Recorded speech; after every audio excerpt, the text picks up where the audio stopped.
we present Episode 1 of That Hideous Strength.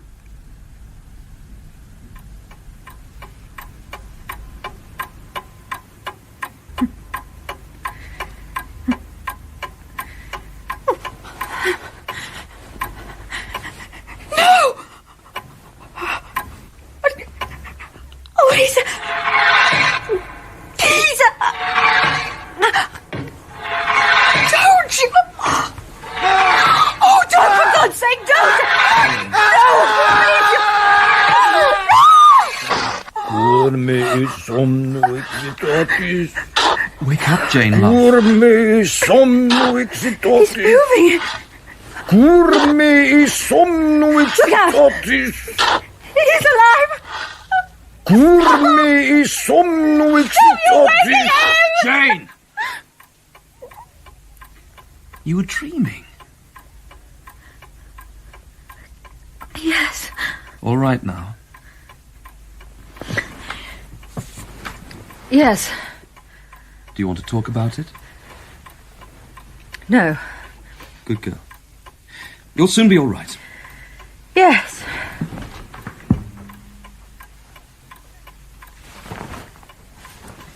Are you going into college, Mark? Yes.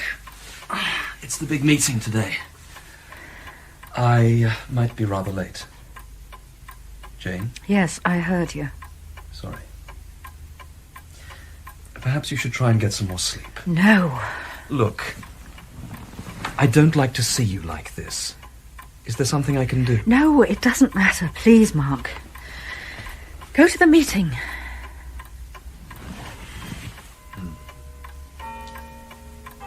I'll be home as soon as I can.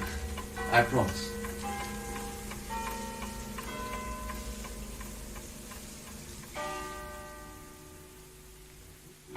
Though I am Oxford-bred and am very fond of Cambridge, I think that Edgestowe is more beautiful than either. For one thing, it is so small. No maker of cars or sausages or marmalades has yet come to industrialise the town. And the university itself is tiny. Apart from Bracton College and a women's college beyond the railway, there are only two others, Northumberland and Duke's. This fine morning, as Mark, who is a fellow of Bracton, walks down to his college, he does not, alas, notice the morning beauty of the little hillside suburb where he lives, nor the gentle charm of the town itself. He is thinking of a very different matter. Ah, Studdock! Oh, hello, Curry. Oh, I'm glad I've run into you. Are you heading for the meeting? Yes. It'll take the hell of a time. Probably go on after dinner. Have you seen the agenda? Yes. I was just puzzling over that item, sale of college property. Ah, yes. Sale of the area marked pink on the attached map. Yes, indeed. Which is Bragdon Wood. Yes. Rather contentious, wouldn't you say, Curry? Ah, well, it may be. But if the National Institute for Coordinated Experiments is to come here at all, that's the only place on which they'll consider building. Do you think it'll go through, then? Sure to. We've got the warden, the bursar, all the chemical and biochemical people for a start. Oh, and I should have told you, Dick's going to be there. Telford? Oh, Telford. No! I mean Lord Feverstone. Dick Devine, as he used to be. I was a little baffled by the idea of Telford. I'm glad Feverstone is coming. I've never met him. Oh, you must, Studdock. Come and have drinks in my rooms tonight. I've asked him. I should like to very much. By the way, I suppose Feverstone's position is quite secure. How do you mean? Well, there was some talk, if you remember, as to whether someone who was away quite so much could go on holding a fellowship. But didn't you think that absolute blah? Well, as between ourselves, yes. But I must confess, Curry, that if I were put up to explain why a man who is nearly always in London should go on being a fellow of Bracton, I shouldn't find it altogether easy. There's one thing that perhaps you ought to know about Dick Feverstone, Studdock. What's that? He got you your fellowship. Oh, yes. Denniston was your chief rival. Between ourselves, many people liked his papers better than yours. It was Dick who insisted you were the sort of man we really wanted. He took the line that the one thing to consider is the type of man we need, and be damned to paper qualifications. And I must say he turned out to be right. Very kind of you. But be sure you're in the meeting when the sale of Bragton Wood item comes up. We may need your voice. Oh, I'll be there.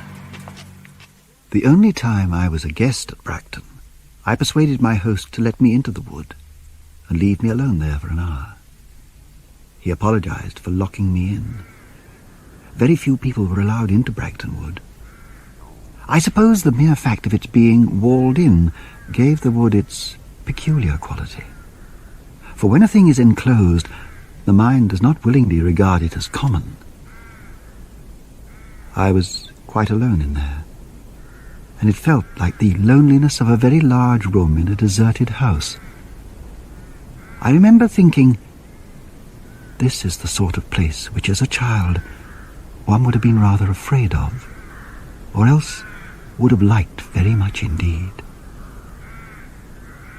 In half a mile I came to the centre of the wood, and there was the thing I had come to see.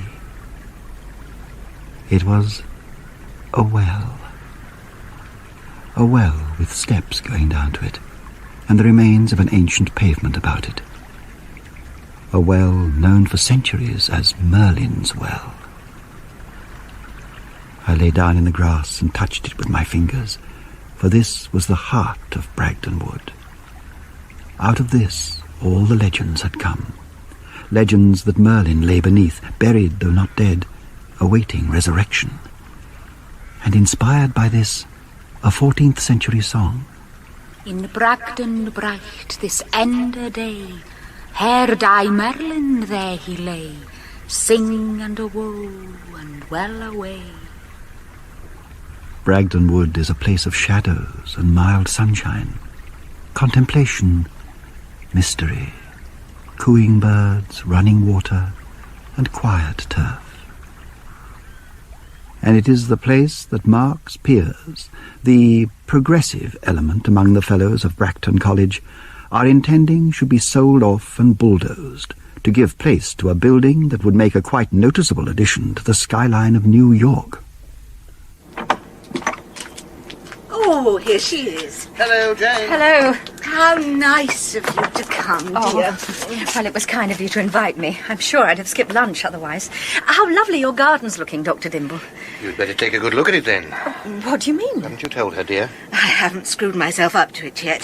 Besides, poor dear, her husband is one of the villains of the piece. Anyway, I expect she knows. I've no idea what you're talking about. Your husband's college is being so tiresome, dear. They're turning us out. They won't renew the lease.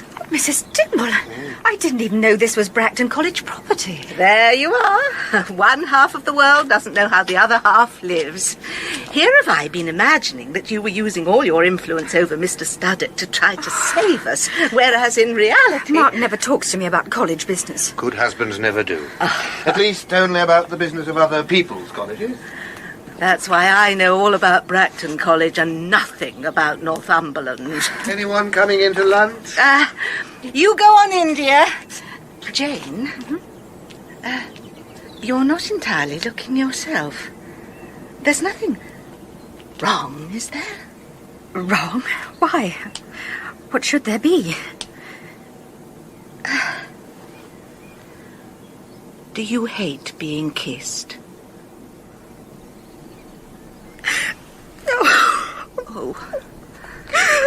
Thus Mrs. Dimble, in her fine, intuitive way, gently puts her finger on the troublesome spot. For having only recently been married, Jane is still astonished at the difference between her hopes for marriage and its realization. Marriage was ordained, She quotes bitterly. for the mutual society, help and comfort that the one ought to have of the other. But I feel I'm in something like solitary confinement since we're married. Oh, my dear. I'm endlessly alone. And it's so predictable that the phone will ring in the late afternoon and it'll be Mark to tell me he has to work late and he'll be dining in college. Sometimes I wonder why he married me. Oh, but Mark's still in love with you, isn't he, dear? Oh, I don't know. If he is, then being in love must mean something totally different to men and women. I mean, look at John Donne. Hope not for mind in women at their best sweetness and wit. They are but mummy-possessed. Mrs. Dimble, Do any men really want minding women?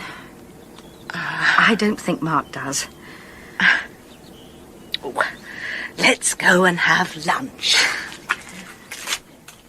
And has it ever struck you what an odd creation Merlin is? He's not evil, yet he's a magician. He's obviously a druid, yet he knows all about the Grail. He's the devil's son. But we're told that the kind of being who fathered him was not necessarily bad. Well, whether he's good or bad, he's safely buried under Bragdon Wood. Buried, though not dead. Oh. And that's an odd thing. Why should the NICE be so determined to have Bragdon Wood as the base of their headquarters? I can't imagine a little cockney like their director Jules being influenced by any poetic fancy about Merlin. I wonder what they'll find when they start digging there. First mud and then water. Yes, I dare say some of the NICE people would like to find Merlin.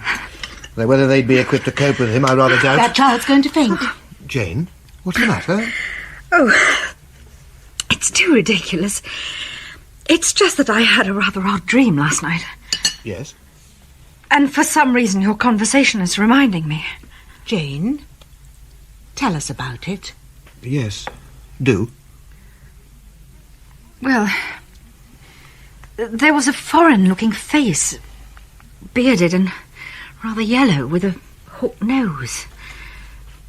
Its expression was frightened.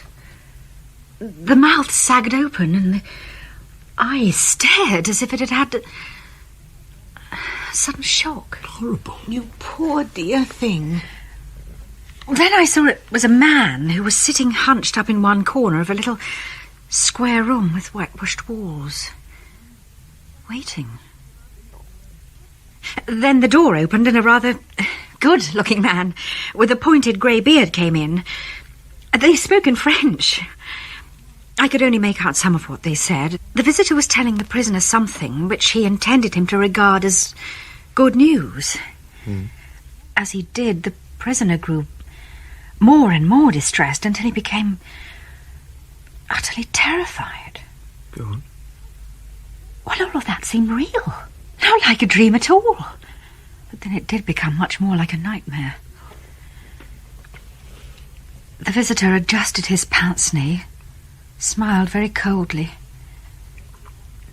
seized the prisoner's head, gave it a sharp turn, and unscrewed it. Oh. Just like a diver's helmet. Oh, horrible, dear. How upsetting for you. Oh, I am sorry. This really isn't the sort of subject for lunchtime, is it? But please go on. It's fascinating. Well, he took the head away, and it sort of changed then into a head with a reddish-white beard, all covered with earth. It belonged to an old man whom some people were digging up in a kind of churchyard. He looked like an old druid or something. And at first I thought it was a corpse, but then I saw it was coming to life. And I yelled out, "Look out, he's alive! Stop, you're waking him." But they didn't stop. And he sat up and started talking in some weird ancient language. Did it sound vaguely like Spanish, by any chance? I thought it was Spanish. Cecil? Oh, just a possibility of something. Do you have a paper? Today's paper, Jane? Unless Cecil's cleaned his pipe out on it. It's here. Look. Ah. Why? Do you see the article about a man being executed in France? Oh, yes. Execution of Alcazar. Scientist, Bluebeard goes to guillotine. You see the photograph? Foreign-looking with a hooked nose? Yeah. That was a man in my dream. I see. So you'd seen the paper, and it had disturbed No, you. Mrs. Dimble. I dreamt it before I saw the paper. Well, you'd followed the story, perhaps. To my knowledge, I hadn't heard of the business at all. Congratulations, one and all. Oh, we certainly pulled that off all right. Well done, Dick. Thank you, Busby. Thank you, Curry. Well done, one and all. Even Studdock here played his part. Well, hardly. Yes, you did. And so the NIC is to come to Edgestone. Yes. This really does mark the start of something massive. Open that bottle, would you, Studdock? Right. You know, I think we must take the credit, in a small way, for having the foresight and seeing off all those wretched diehards and obstructionists. Of course. Yeah. It was very impressive, Curry. I even felt quite sorry for old Canon Jewel when Lord Feverstone put him in his place. Oh, what was it you said, Dick, as he stood there bumbling on? I said if Canon Jewel wishes us not to hear his views, I suggested his end could be better attained by silence. And you wouldn't feel sorry for old Jewel if you knew what he was like in his prime. Oh, Studdock. quite right, Busby. Besides, I take the Clausewitz view. Total war is the most humane in the long run. I shut him up instantaneously. I thank you. Good health, all. To the National Institute for Coordinated Experiments. The NICE. The NIC. May it flourish and triumph. Yeah. And the sooner the better. Then I can stop having to deal with all these obstructionists and get on with my job. Well done, Dick. Your job being... Well, my book. Oh, yes, the book, yes. Well, I can well see Curry might feel that way. Supposing he resigned his office as sub-warden and retired into his cave, he might give us a thunderingly good book on economics. Economics. I happen to be a military historian. Yeah, I mean military history, of course. He might give us a thunderingly good book on military history. But it will be superseded in 20 years, whereas the work he's doing now, the business of bringing the NIC to Edgestone, that will benefit the town for centuries. Yeah. Now, I'm not merely thinking of the financial side of it, though as bursar I rate that pretty high, but think of the new life, the awakening of new vision, the stirring of dormant impulses. What would any book on economics Military be history, compared with a thing like that? I look upon it as the greatest triumph of practical idealism that this century has yet seen. Well, that's rather the sort of thing one hoped, but I mightn't put it exactly as you do, Busby. Oh, yeah, think how put out Cambridge will be. They were desperate to get the Institute to go there. Has anyone discovered what, precisely, the NICE is? Or what it intends to do? Well, that comes oddly from you, Dick. I thought you were in on it yourself. Ah. Now, isn't it just a little naive to suppose that being in on a thing involves any distinct knowledge of its official programme? Well, I mean, if you mean details... Surely, Feverstone, you're making a great mystery about nothing. I should have thought the object of the NICE were pretty clear. It's the first attempt to take applied science seriously from the national point of view. It's going to mobilise all the talent of the country, and not only the scientific talent in the narrower sense. Its own police, I'm told. Its own permanent staff of architects, surveyors, engineers, all the things stupendous. Careers for our sons, I see. Yeah? What do you mean by that, Lord Feverstone? Ah, God, what a brick to drop. I had quite forgotten you had a family, Busby. For me, the NICE marks the beginning of a new era. A really scientific era. Now, up to now, everything has been haphazard. This is going to put science on a scientific basis. There are to be 40 interlocking committees, sitting every day. And they've got a wonderful gadget. I was shown the model last time I was in town, by which the findings of each committee print themselves off in their own little compartment on the analytical notice board every half hour. A glance at the board shows you the policy of the whole institute actually taking shape under your own eyes. Marvellous. They call it a pragmatometer. Oh, pragmatometry is going to be the big thing. Hundreds of people are going in for it. What do you think about it, Studdock? Well, I think that Busby touched on the most important point when he said it would have its own legal staff and its own police. At last we're going to get science applied to social problems and backed by the whole force of the state. Just as war has been backed by the whole force of the state in the past. Come. Excuse me, Mr. Curry, the warden would like to see you. Oh, damn. Look, help yourselves to drinks. Hopefully I won't be long. I must get off myself. I'm going to bed early. I've been on my legs nearly all day. Good idea. A man's a fool to hold any office in this college. Curry, my lad, you'd have had an easier life if you'd stuck to economics.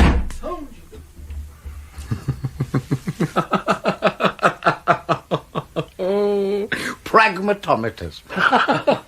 Practical idealism. Do you know, it really is rather devastating that the people one has to use for getting things done should talk such drivel the moment you ask them about the things themselves. And yet they are, in a sense, the brains of Bracton. Good Lord, no.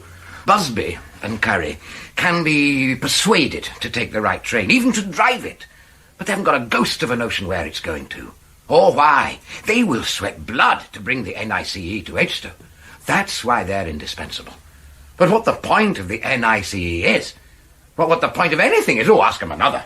Pragmatometry. Perhaps I'm in the same boat myself. Oh, not at all. You saw the point at once. I knew you would. I have read everything you've written since you were in for your fellowship. That's what I wanted to talk to you about. More wine? Oh, thank you. I want you to come into the Institute. You mean to leave Bracton? Oh, that makes no odds. It sounds rather in Busby's style to say that humanity is at the crossroads. But it is the main question at the moment. If science is really given a free hand, it can now take over the human race and recondition it, take control of our own destiny. Make man a really efficient animal. If it doesn't, well, we're done. Go on. Oh, it's serious, Studdock. You'll hear people like Curry or Busby going on about the war against reaction, but it never enters their heads that it might be a real war, with real casualties. Do you remember Weston?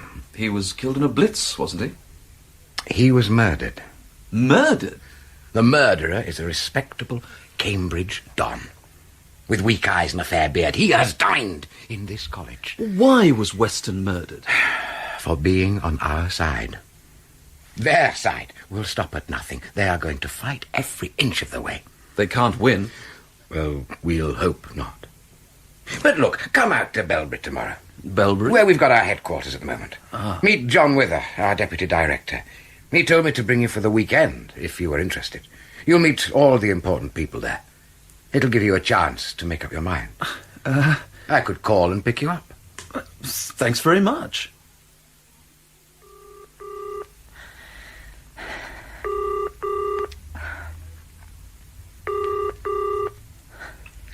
Hello? Mrs. Dimble? Speaking. It's Jane. Oh, Jane. Hello, dear. Jane? Yes, I'm sorry to ring you so late. That's quite all right. It's just that I've been on my own all evening, and I'm afraid I've been imagining things to do with my dreams and things. Oh, dear. Yes. And I've been thinking, you remember you suggested someone I might see about it? Yes. Well, I think I would like to, if you wouldn't mind. One moment.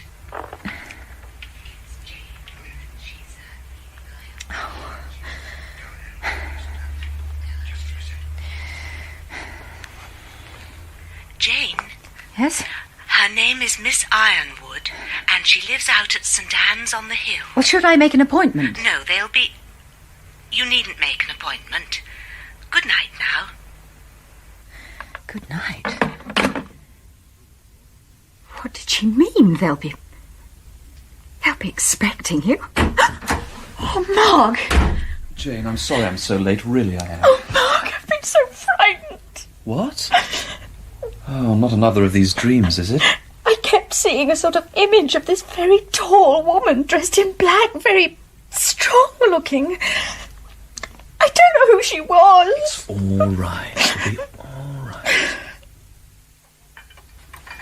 Tea? Oh. Jane, thank you. Do you feel all right this morning? Yes, thank you. You're quite sure? Quite. You know, if you feel the least bit uncomfortable, I could put off going to see this man with her. If I do go, I'll certainly have to be away for the night. Perhaps 2. That's perfectly all right. I'm quite accustomed to being alone. That's the devil of the way things are in college at present. That's one of the chief reasons I'm thinking of another job. Look here, old thing. I don't feel comfortable about going away while you're in your present state. What state? Well, I mean, just a bit nervy, as anyone might be temporarily. Because I happened to have had nightmares yesterday and was upset when you came home last night. Or rather, this morning. There's no need to talk as if I were a neurasthenic. Now, there's no good going on like that. Like what? If you've decided that I'm going mad, you better get Brysaker to come down and certify me. They could get me packed off while you're at Mr. Wither's without any fuss. I'm going to see about the breakfast now. If you don't shave and dress pretty quickly, you'll not be ready for Lord Feverstone when he calls. An observer, placed at the right altitude above Edgestowe later that morning, might have seen, far to the south, a moving spot on a main road, and to the east, and much more slowly moving, the smoke of a train. This train would have been that in which Jane Studdock was progressing slowly to the village of St. Anne's, while the moving spot was the car which was carrying Mark Studdock towards the blood transfusion office at Belbury, where the nucleus of the NICE had its temporary abode.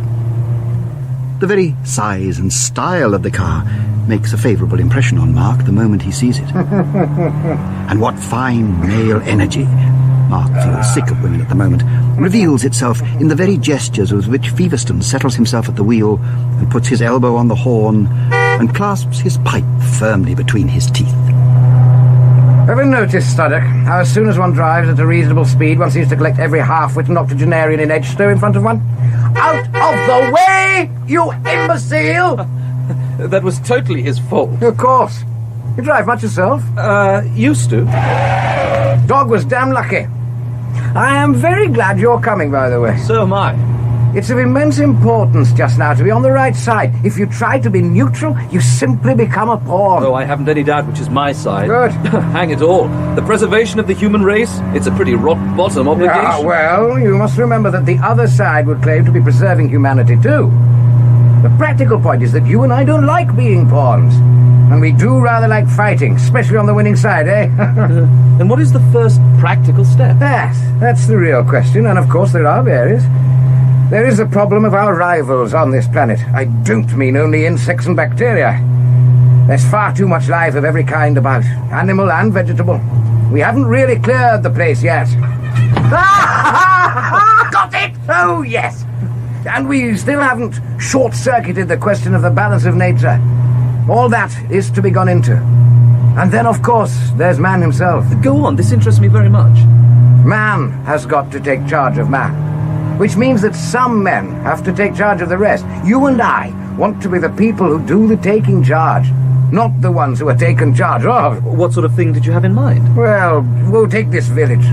Oh, picturesque, certainly, but a clear anachronism, unproductive and insanitary. Well, it's a beauty spot. It may be. You take a look sometime at its population. You'll find it consists almost entirely of the two most undesirable elements: small rentiers and agricultural labourers. Well, the small rentier is a bad element, I agree. Right. I suppose the agricultural labourer is more controversial. The Institute doesn't approve of him. He is a very recalcitrant element in a planned community, and he is always backward. Luckily enough, though, these villages are in a valley. The idea is to dam it at the southern end and make the whole thing a reservoir. We'll need a new water supply now that Edgestowe's to be the second city in the country. What about the living units? Oh, living units. I like the way you sociologists speak.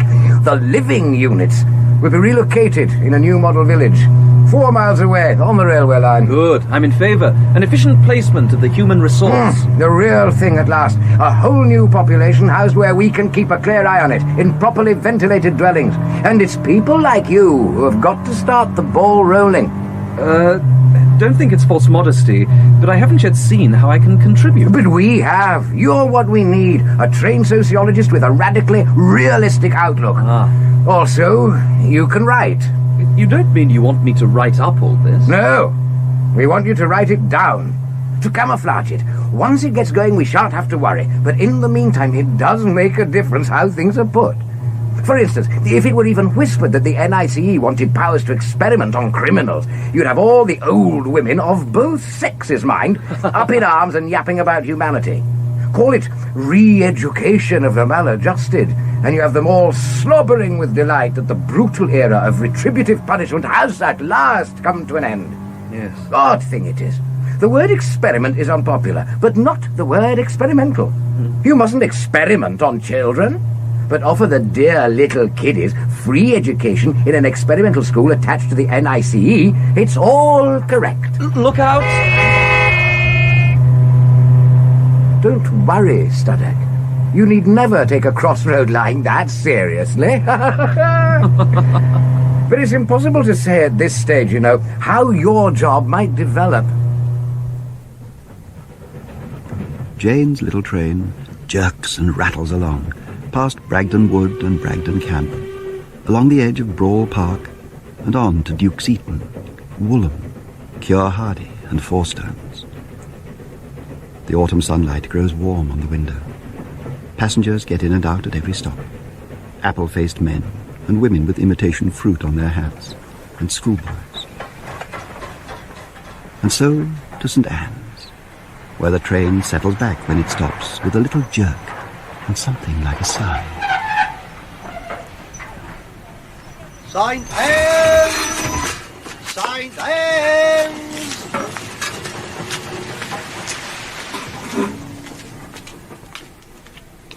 There is still a climb to be done on foot, for St. Anne's is perched on a hilltop, the highest ground in all that region.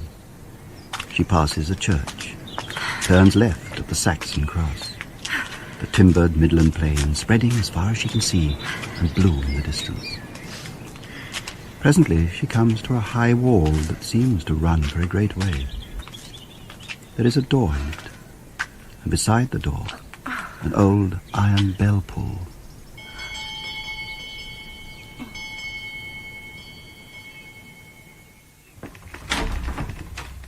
Allow me to introduce you. Mark Studdock. John Wither, Deputy Director of the NICE. It gives me great pleasure, very great pleasure, Mr. Studdock, to welcome you to Bilberry. I do hope you had an agreeable journey. Yes, sir. Very, thank you. Your flight was not delayed. No, I didn't fly, sir. And how was London when you left it? Not London, sir. I came from Edgestowe. I was wondering if you would enlighten me, sir. I'm not entirely clear in what capacity I might be able to assist the Institute. I assure you, Mr. Studdock, that you needn't anticipate the slightest difficulty on that point. There was never any idea of circumscribing your activities and your general influence on policy, much less the terms of reference under which you would be collaborating with us. I just feel I should like some idea of what I shall be doing if I come to you.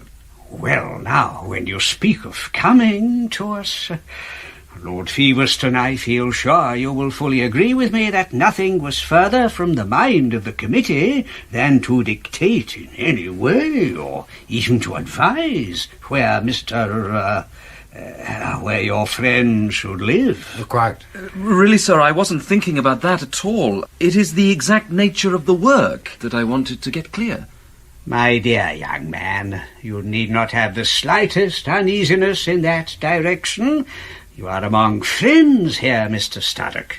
I should be the last person to advise you to connect yourself with any organisation where you ran the risk of being exposed to disagreeable personal contacts.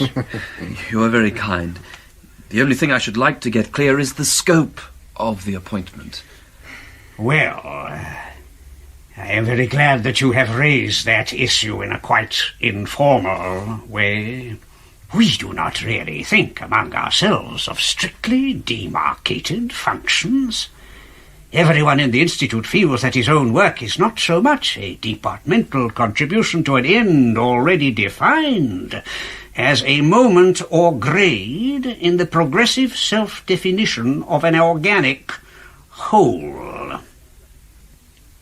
I do think that is so important. The elasticity of your organisation is one of the things that attracts me.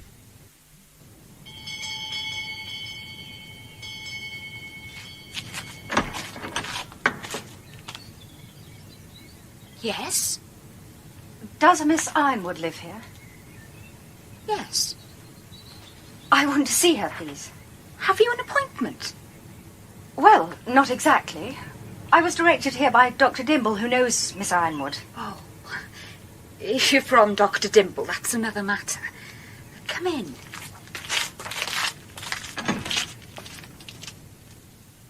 Goodbye, sir. Thank you. Goodbye, Mr. And you, Lord Feverstone. Goodbye, Mr. Wither. Well, when shall I know my fate? Have I got the job? Hello, Guy. Can you spare a second? And Mark is left alone in the corridors of Belbury, wondering what to do, attempting to look natural, and trying not to catch the eyes of strangers.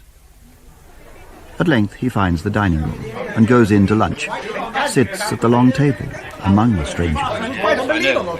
It makes no difference which way they settle. I've no objection to the IJP people taking over the whole thing if that's what the DD wants, but what I object to is one man... It's a relief when people begin getting up from table.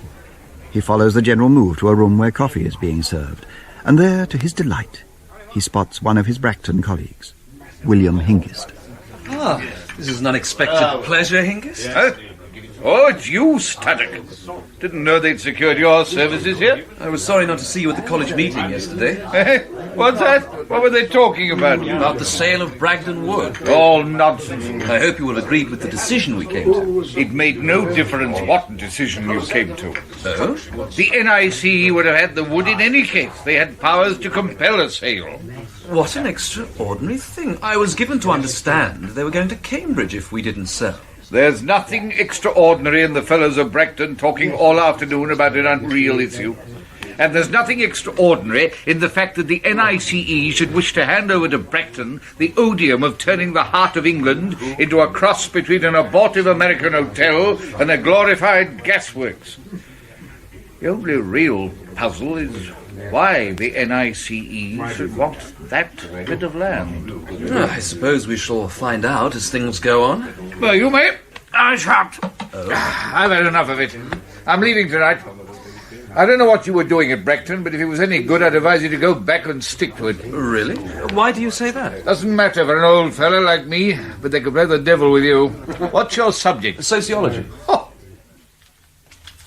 At St. Anne's, the young woman leads Jane along a brick path beside a wall on which fruit trees grow, past a greenhouse, a barn, a stable, a pigsty, then a vegetable garden, then rose bushes, stiff and prickly in their winter garb.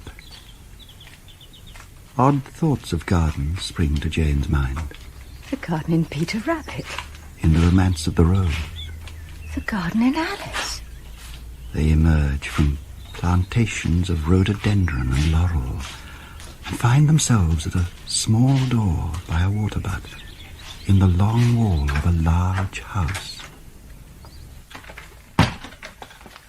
Are you Mr. Studdock? Yes. Oh, we've been expecting you. Is Miss Ironwood in? Yes. My name's Camilla. Camilla Denniston. Hello. One moment.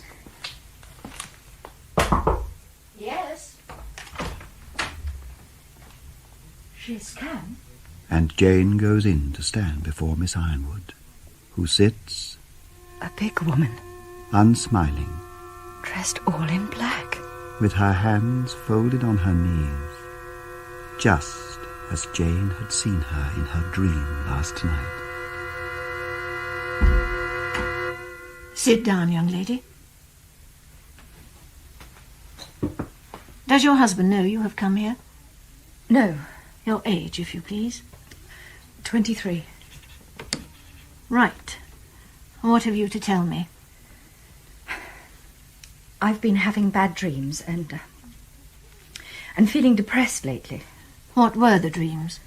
And as Jane speaks of Alcasan in his cell, the man with the pince-nez, of the prisoner's terror, the horrible unscrewing of his head, of the old man with the red beard, the way he was dug up, she becomes fascinated by Miss Ironwood's hands. Immensely strong hands they seem, wrapping themselves around the pencil she holds. Jane sees the fingers tighten, the knuckles grow white, the veins stand out on the backs of the hands, until at last, under the influence of some stifled emotion, they snap the pencil in two. But Miss Ironwood's wide grey eyes still look at her, with no change of expression. Is there, do you think, anything very seriously wrong with me? There is nothing wrong with you. Oh, You mean it will go away? I have no means of telling. I should say probably not. Then can't anything be done about it? They were horrible dreams, horribly vivid, not like dreams at all. I can quite understand that. Well, it's surely not natural to have dreams like that. I will begin by saying this. You are a more important person than you imagine. What was your maiden name? Tudor. Did you ever read a little book written by an ancestor of yours about the Battle of Worcester? No, but I know of it. Your ancestor gave a full, and on the whole, correct account of the battle, which he says he completed on the same day on which it was fought. But he was not at it. He was in York at the time. If he was speaking the truth, and we believed that he was, he dreamed it. Vision, the power of dreaming realities, is sometimes hereditary. Can it be proved? We only have his word for it. We have your dreams. My opinion is that you have seen real things in your dreams. You have seen Alcazan as he really sat in his condemned cell, and you have seen a visitor whom he really had. But, oh, this is ridiculous. It was all impossible. He screwed off his head, I tell you. And they dug up the horrible old man. They made him come to life. In my opinion, there are realities behind even those episodes. I'm afraid I don't believe in that sort of thing. Your upbringing makes it natural that you should not. Can you then do nothing for me? I can tell you the truth. I have tried to do so. I mean, can you not stop it, cure it? Vision is not a disease. But I don't want it. I must stop it. I hate this sort of thing. Can't you recommend anyone? If you go to an ordinary psychotherapist, he would proceed on the assumption that the dreams reflect your own subconscious. He would try to treat you. I do not know what would be the results of treatment based on that assumption. I am afraid they might be very serious, and it would certainly not remove the dream. But this is unbearable. Why should I be selected for this horrible thing? The answer to that is known only to authorities much higher than myself. Perhaps I'd better be going. But how can you know all this? We know your dreams to be partly true because they fit in with information we already possess. It was because he saw their importance that Dr. Dimble sent you to us. Do you mean to say he sent me here not to be cured, but to give information? Exactly. I wish I had known that a little earlier. I'm afraid there has been a misunderstanding. I had imagined Dr. Dimble was trying to help me. He was, but he was trying to do something more important at the same time. How exactly was I to be helped by this sort of thing? Young lady, you do not at all realise the seriousness of this matter. The things you have seen concern something compared with which the happiness, or even the life, of you and me is of no importance. I must beg you to face the situation. You cannot get rid of your gift. You can try to suppress it, but you will fail, and you will be very badly frightened. On the other hand, you can put it at our disposal. If you do so, you will be much less frightened in the long run, and you will be helping to save the human race from a very great disaster. Or thirdly, you may tell someone else about it. If you do that, you will almost certainly fall into the hands of other people who are at least as anxious as we to make use of your faculty, and who will care no more about your life and happiness than about those of a fly. I would advise you, even for your own sake, to join our side. You keep talking of we and us. Are you some kind of company? Yes, you may call it a company. I must go home now. I don't know what you're talking about. I don't want to have anything to do with it.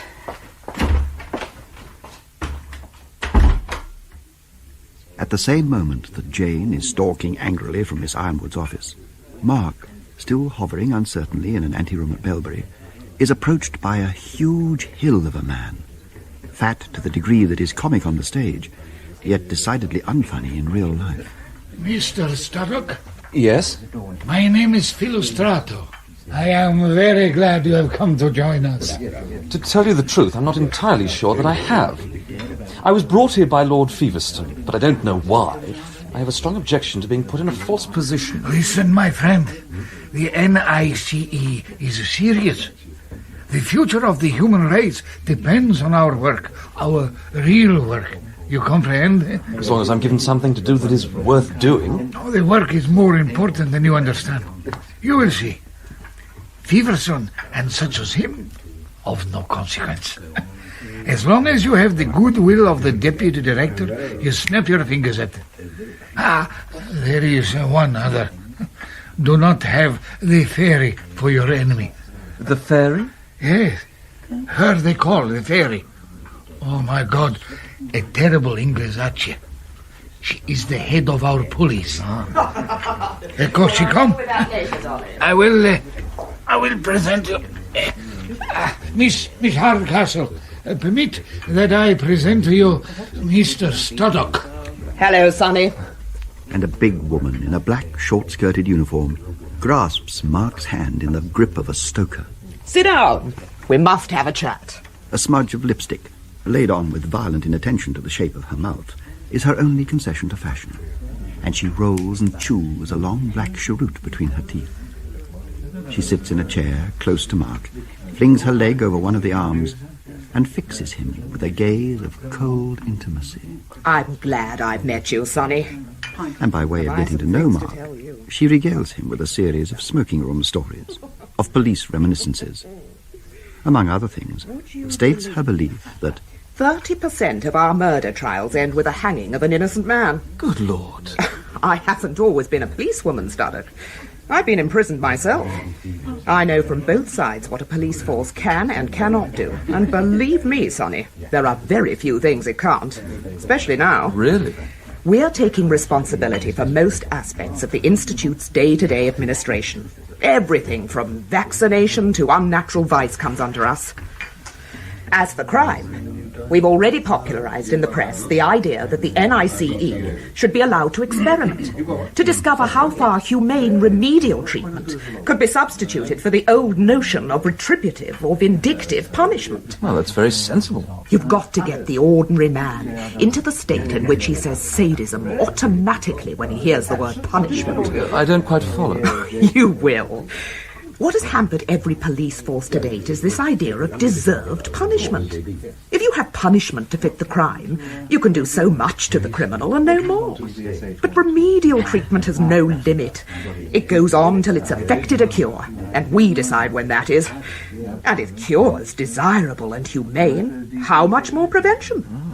Soon anyone who has ever been in the hands of the police at all will come under the control of the NICE. In the end, every citizen. And that's where you and I come in, Sonny.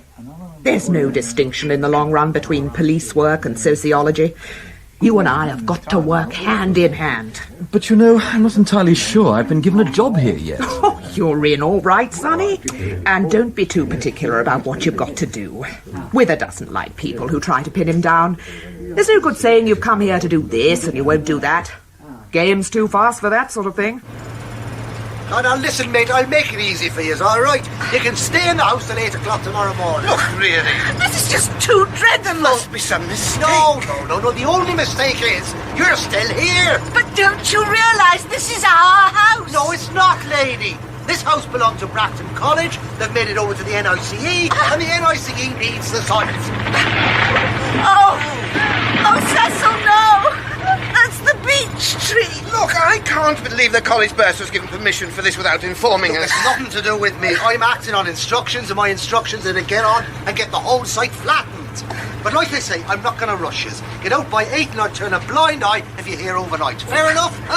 It'll take us a while to drop them trees anyway. Oh, Cecil. Oh, dear. Cecil.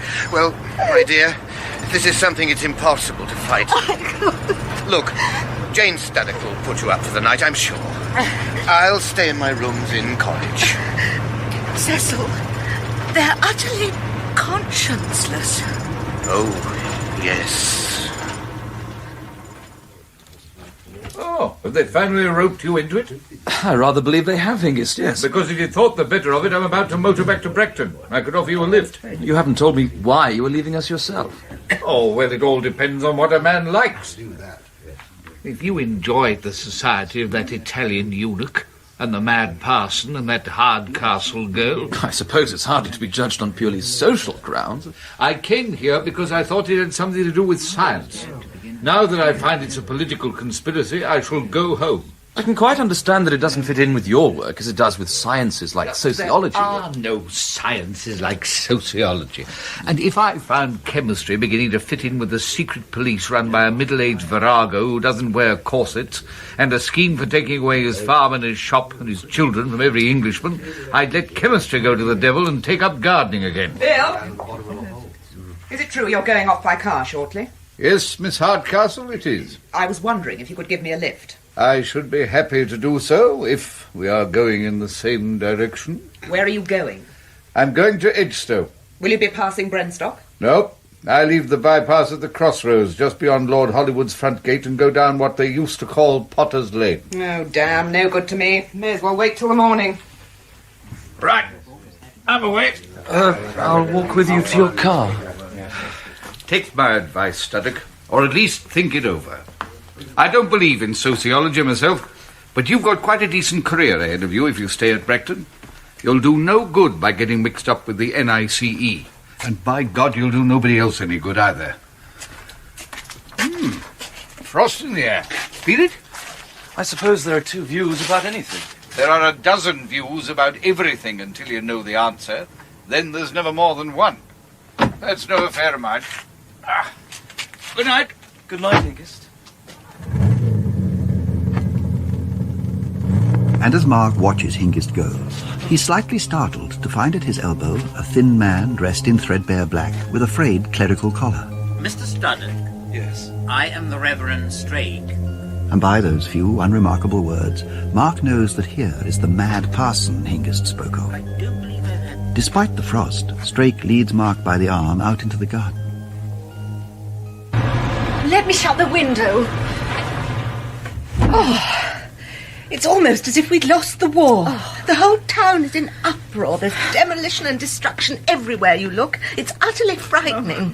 When one sees this wholesale, callous wreckage going on, it makes one almost glad one doesn't have children.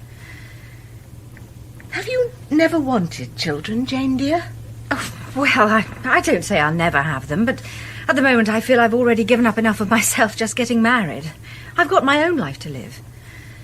Well, it's so kind of you to put me up. Oh, you must stay here as long as you like, Mrs. Dimble.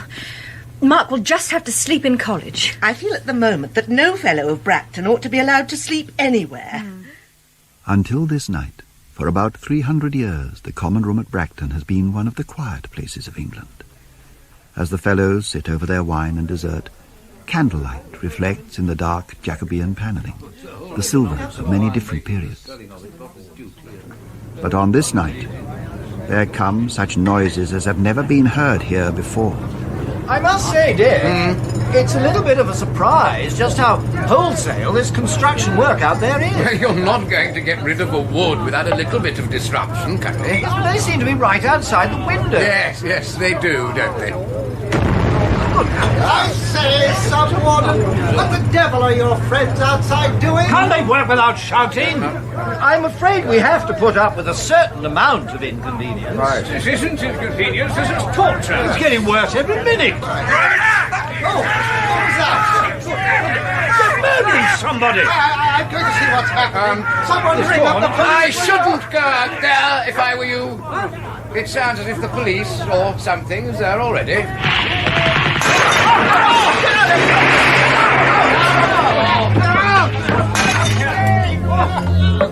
Do not imagine that our program will be carried out without violence, Mr. Studdock. There will be resistance, and we will face it with firmness. It is no part of our witness to preserve that organisation of ordered sin which is called society. That, Reverend Straik, is where your point of view and mine are incompatible. The preservation of society is precisely the end I have in view. The problem's quite different for you, because you look forward to something better than human society in some other world. With every drop of my blood, I repudiate that damnable doctrine. The kingdom of God is to be realized here, in this world. And it will be. At the name of Jesus, every knee shall bow. Well, I'm afraid I'm not terribly up on theology. Theology? It's not theology I'm talking about, young man, but the Lord Jesus. I know that he's coming in power. So, where we see power, we see the sign of his coming. I shall be used. We will all be used. There is no turning back once you have set your hand to the plough. No one goes out of the NICE. Now, Potter's Lane.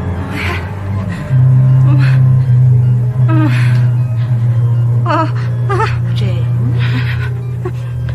Jane, dear? Are you dreaming? Hello? What's it? What?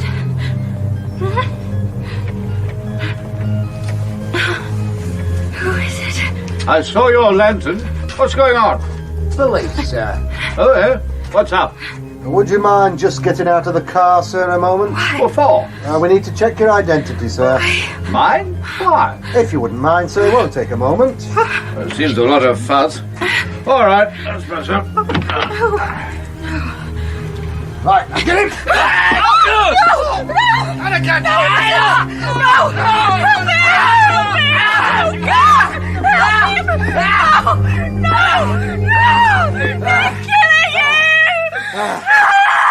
That's it, let's go!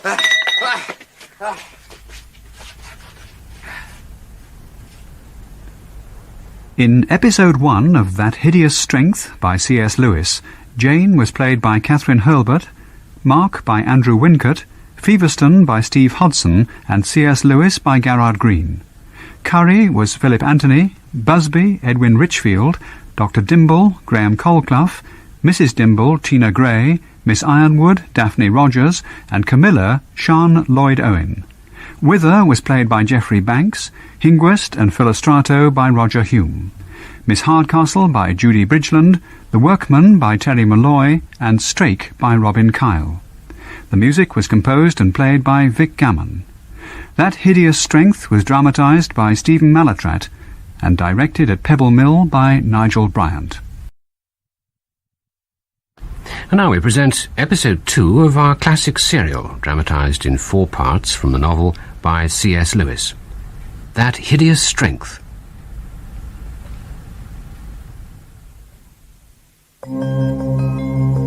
Mark Studdock, a young fellow of Bracton College, Edgestow, has been introduced by Lord Feverstone to a prestigious new institute, the NICE, but cannot discover what job they expect him to do or why they're so determined to buy the site of Bracton College's ancient well.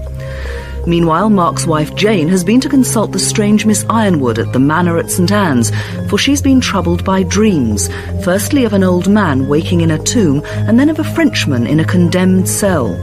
On waking, Jane has seen this man's face in the morning paper in a report on the execution of a French scientist, Alcassan.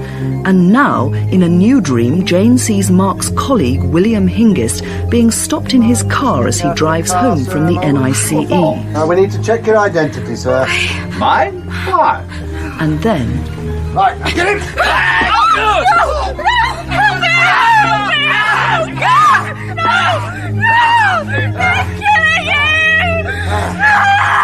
That's it, let's go!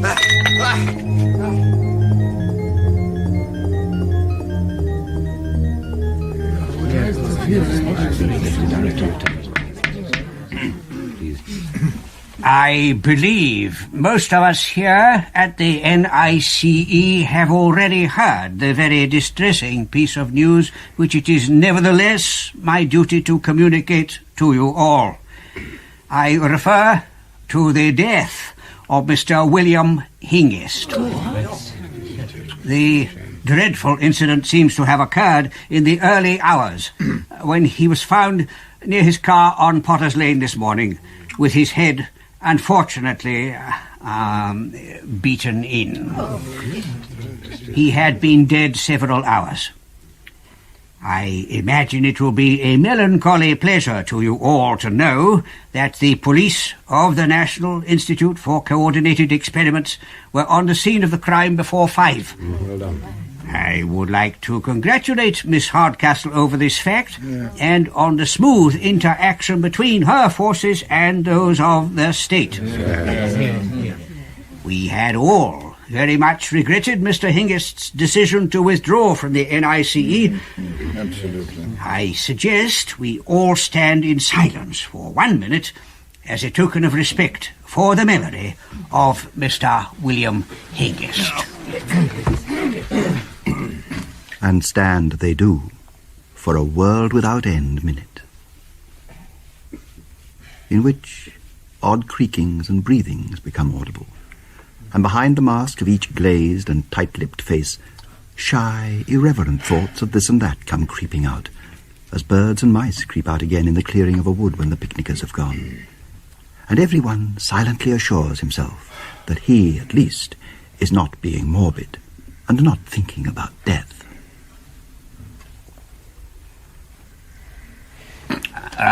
Thank you. Thank you, Deputy Director. Mr. Wither?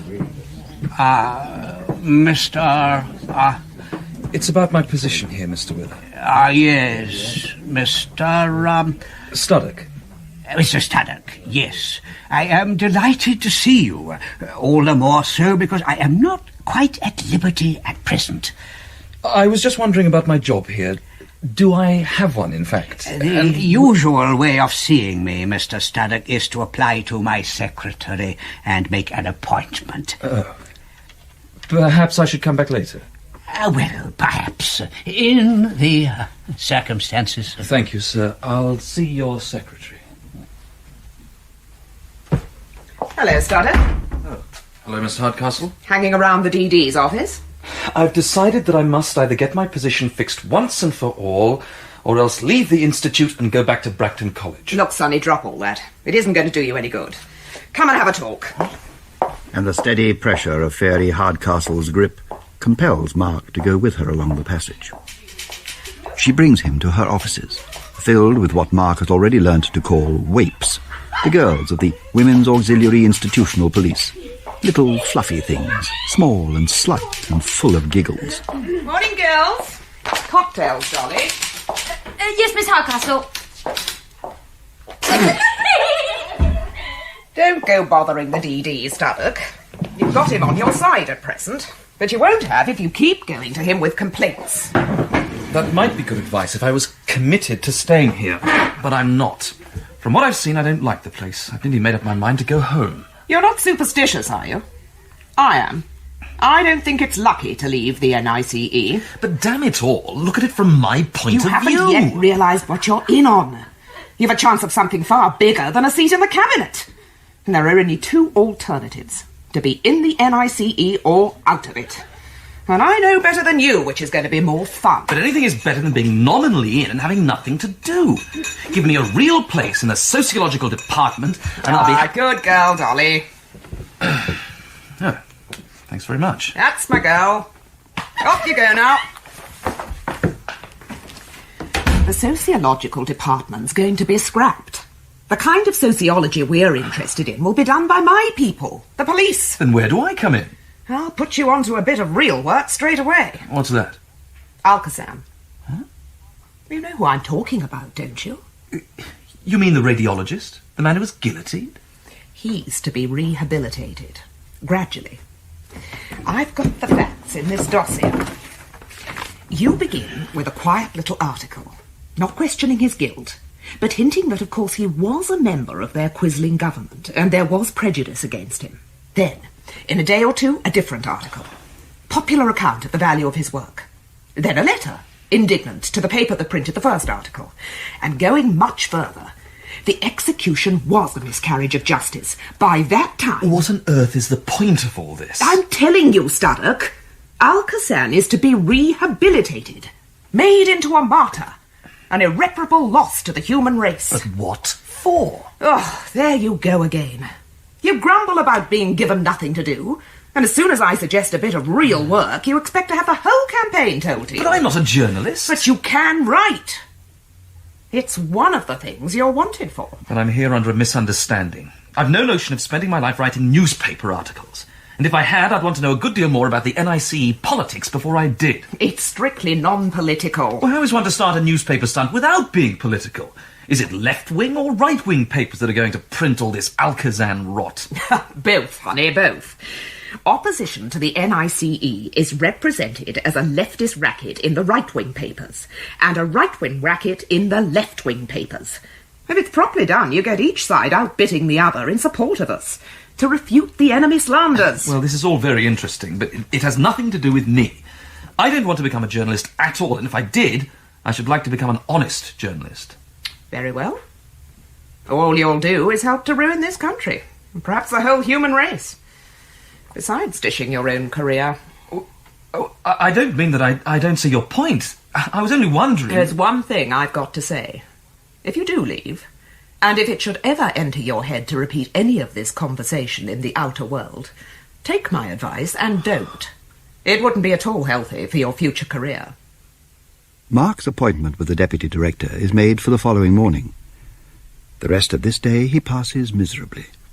He goes on short, unsatisfactory walks, exploring the grounds of Belbury, the ornamental pleasure gardens. More like some municipal cemetery.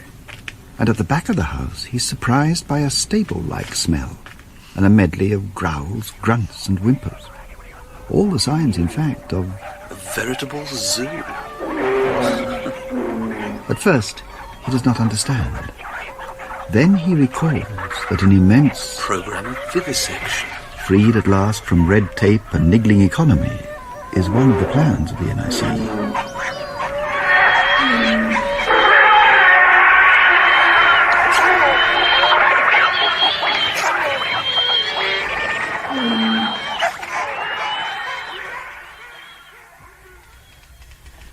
Good morning. Good morning, Mr. Wither. It's very good of you to see me. It's about my appointment here. You are Mr. Studdock, I believe. Yes. I called on you with Lord Feverstone a few days ago. You gave me to understand that you were offering me a position on the sociological side of the NICE. But what I really... One moment, Mr. Studdock. You are no doubt aware that it would be most unfortunate to speak of my offering anyone a post in the Institute. You must not imagine that I hold any kind of autocratic position. Then, sir, can you tell me whether anyone has offered me a post? And if so, whom? Oh, there has never been the least question of that sort. It was always understood that your cooperation would be entirely acceptable, would be of the greatest value. Well, can I mean, oughtn't we to discuss details? The salary, for example? Oh, my dear friend, I do not anticipate that there will be any difficulty about the financial side of the matter. What would the salary be, sir? Well, there you touch upon a point which it is hardly for me to decide. Perhaps 1,500 a year. But you'll find that all questions of that sort will adjust themselves with the greatest ease. But when should I know, sir? I suppose there'd be a contract of some kind. Mr. Studdock, that is not exactly the sort of procedure... I have here a form which has not, I believe, ever been actually used, but which was designed for agreements of that nature. You might care to study it at your leisure, and if you are satisfied, we could sign it at any time. Right. Ah, the post at last. Perhaps, Mr. Studdock, you will have letters of your own to attend to? Oh, well, thank you, sir.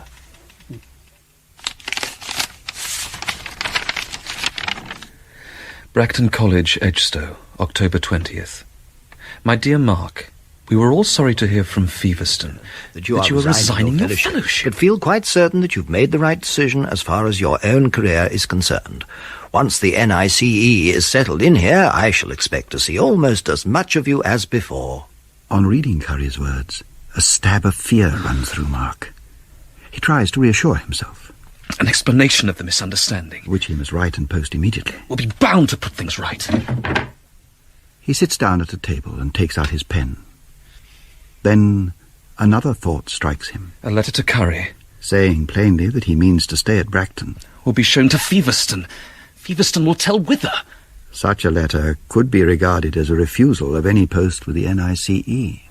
Oh, Guy, it's impossible. I say, Feverstone, how on earth did Curry get hold of the idea that I'm resigning my fellowship? Well, aren't you? I never had the faintest notion of doing it. Really? I was told quite distinctly by Miss Hardcastle that you weren't coming back. You don't suppose I'd do it through her if I was going to resign? It doesn't make any odds, you know. If the NICE want you to have a nominal job somewhere outside Belbury, you'll have one. And if they don't, you won't, just like that. Damn the NICE! I'm merely trying to retain the fellowship I already had. Take my advice and get into Withers' good books again as soon as you can. I gave you a good start, but you seem to have rubbed him up the wrong way. I'm writing to Curry to explain that it's all rot about my resignation. Well, no harm, if it amuses you. You will be sure to make it quite clear to him. Me? Why me? Well, damn it all, Feverstone, it was you who first put the idea into his head. Do you know, I find your style of conversation rather difficult. You will come up for re-election in a few months. The college may decide to re-elect you, or, of course, it may not. As far as I can make out, you are at present attempting to canvass my vote in advance. To which the proper answer is the one I now give. Go to hell. You know perfectly well there was no doubt about my re-election until you spoke a word in Curry's ear. You make me rather tired. If you don't know how to steer a course in a place like Bracton, why come and pester me? I am not a bloody nurse. And for your good, I would advise you to adopt a more agreeable manner than you are using now. Otherwise, your life may be, in the famous words, nasty, poor, brutish, and short. Is that a threat? Do you mean my life at Bracton or at the NICE? I shouldn't stress the distinction too much, if I were you. I shall remember that. It was you who brought me here. I thought you at least were my friend. Ah, incurable romantic.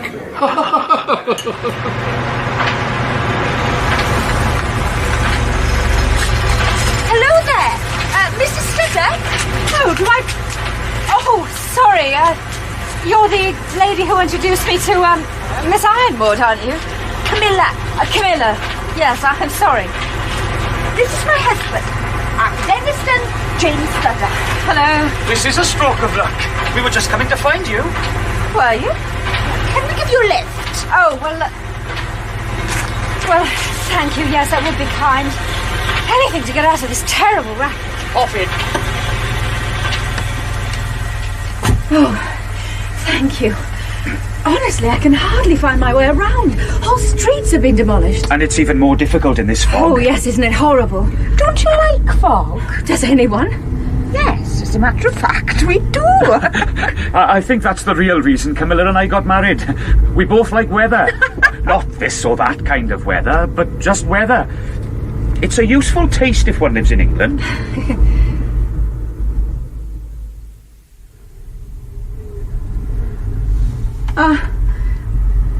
Where on earth have you brought me? Yes. I'm sorry to abduct you like this, but we've something rather important to talk about. This is the wood above Sandown. We want you to join us, Jane. Join you? Yes. Let's begin at the beginning. Have you heard of the great Christian mystic, the Surah? I think so. Well, the Surah had reason to believe that a great danger was hanging over the human race.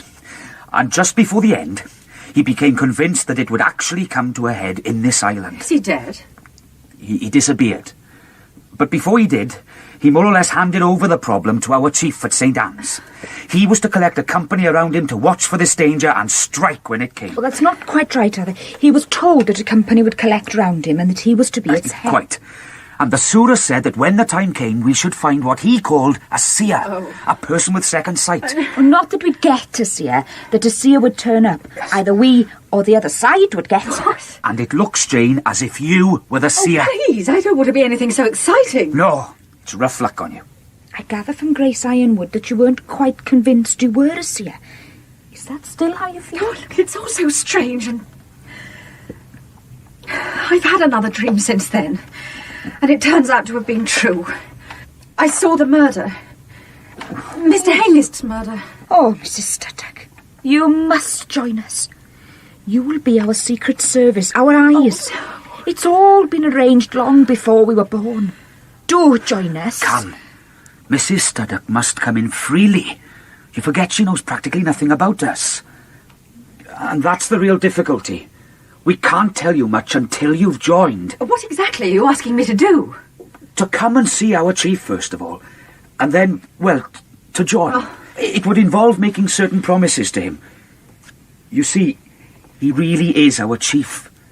We have all agreed to take his orders. Oh, there's one other thing. What would your husband have to say about it? Mark, he'd probably think we're off our heads. Would he object, though? If he were at home, I suppose he'd be rather surprised if I announced I was going to stay at St. Anne's. Does joining you mean that? Isn't Mark at home? No, he's at Belbury. I think he's going to have a job in the NICE. I don't think that joining us would mean, at the moment, coming to live in St. Anne's. Well, anyway, that's hardly the real point just now. Would he object to you joining? Putting yourself under the head's orders and making the promises and all Would he that? object? What on earth would it have to do with him? Well, the head, or the authorities he obeys, have rather old-fashioned notions. He wouldn't like a married woman to come in, if it could be avoided, without a husband's... well, without consulting... Do you mean I'm to ask Mark's permission? Arthur, perhaps we should leave this for a while and let's go for a walk. Good idea.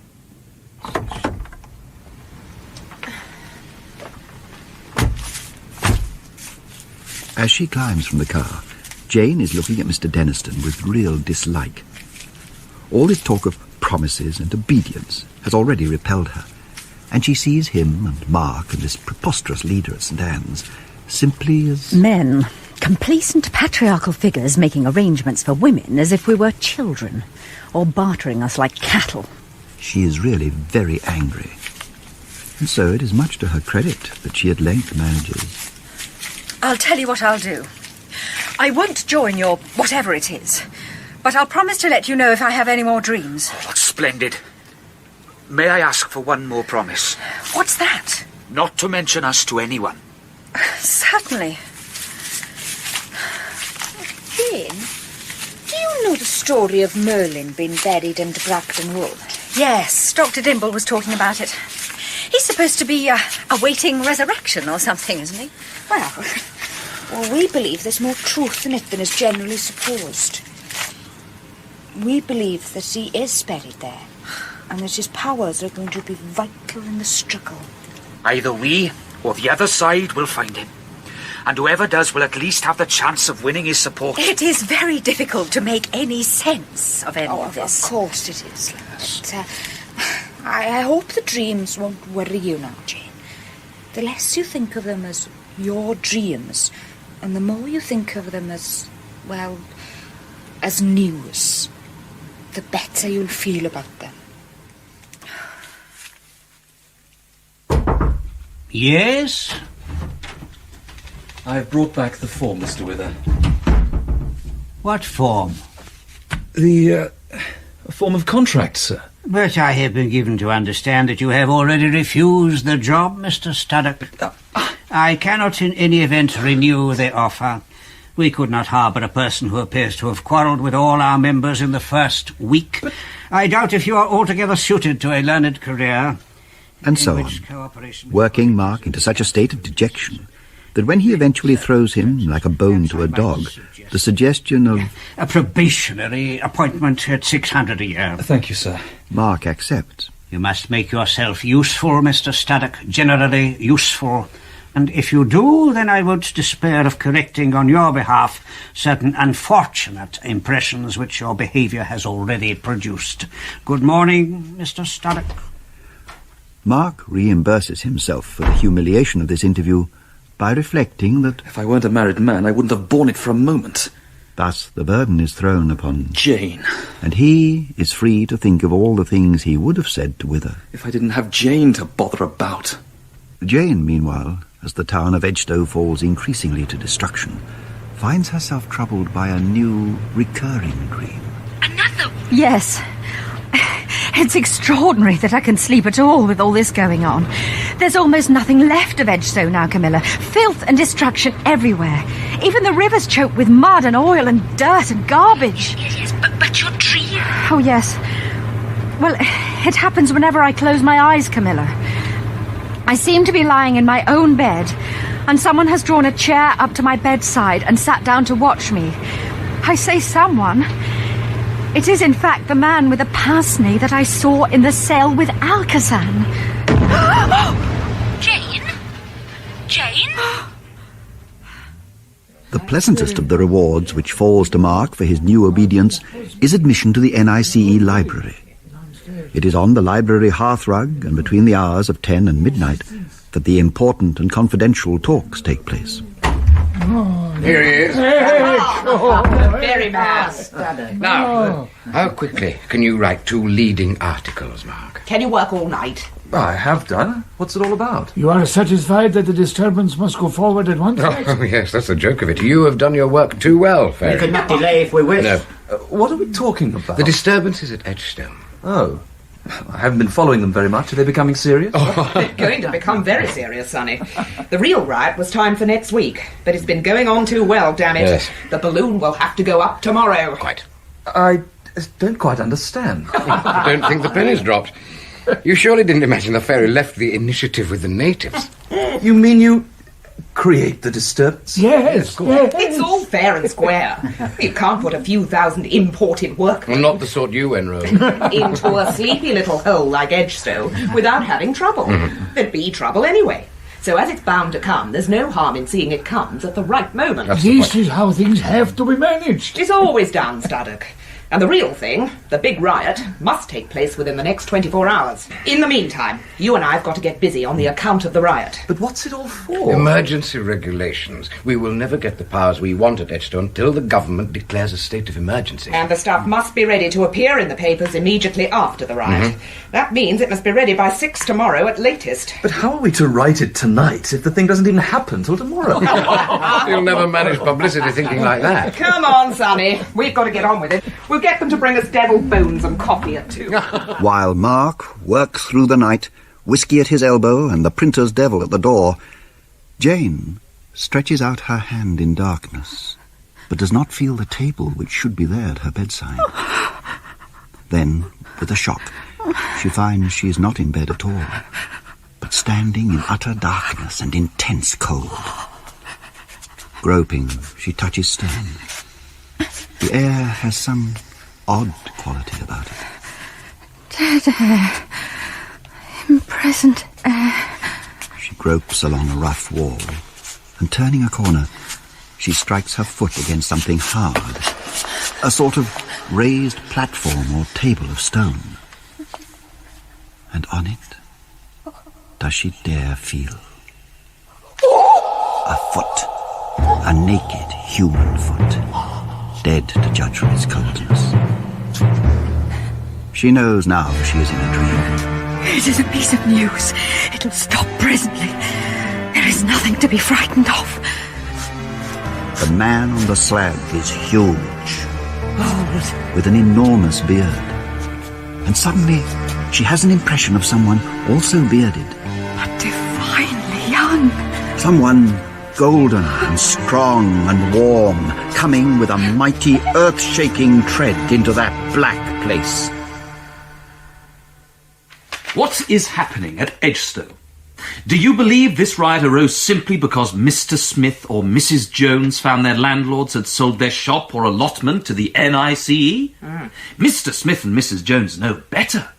They know that the Institute means more trade in Edgestone, more public amenities, a burst of undreamed-of prosperity. And they also know these disturbances have been engineered. That's good, Sonny. That's very good. Somewhere there are traitors. They may be religious people. They may be financial interests. They may be Jews. They may be lawyers. It doesn't matter who they are. But there's something they need to hear. The people of England are not going to stand this. Yeah. They are not going to have their institute sabotaged. What should be done? In our opinion, it's obvious. Put the whole of Edgestone under the institutional police. Good! Last night they showed what they could do. And the first thing we must do is thank God for Miss Hardcastle and her brave boys. Yes, and her brave girls too. Give them a free hand and let them cut out the red tape. The NICE is the boxing glove on democracy's fist. And if anyone doesn't like the fact, he'd best get out of the way. Meanwhile, watch Edgestone. That's excellent. Well done, Sonny. You've got the hang of it already. Thanks. That's the left paper sorted out. Now for the right. Oh, I think that'll be easier. Good man. You've got the authentic voice there. Of course, there's no question they'll be printed. We control both papers, but it's best if these things sound right. Absolutely. Now then, let's get these delivered. After breakfast, Jane walks immediately to Edgestow.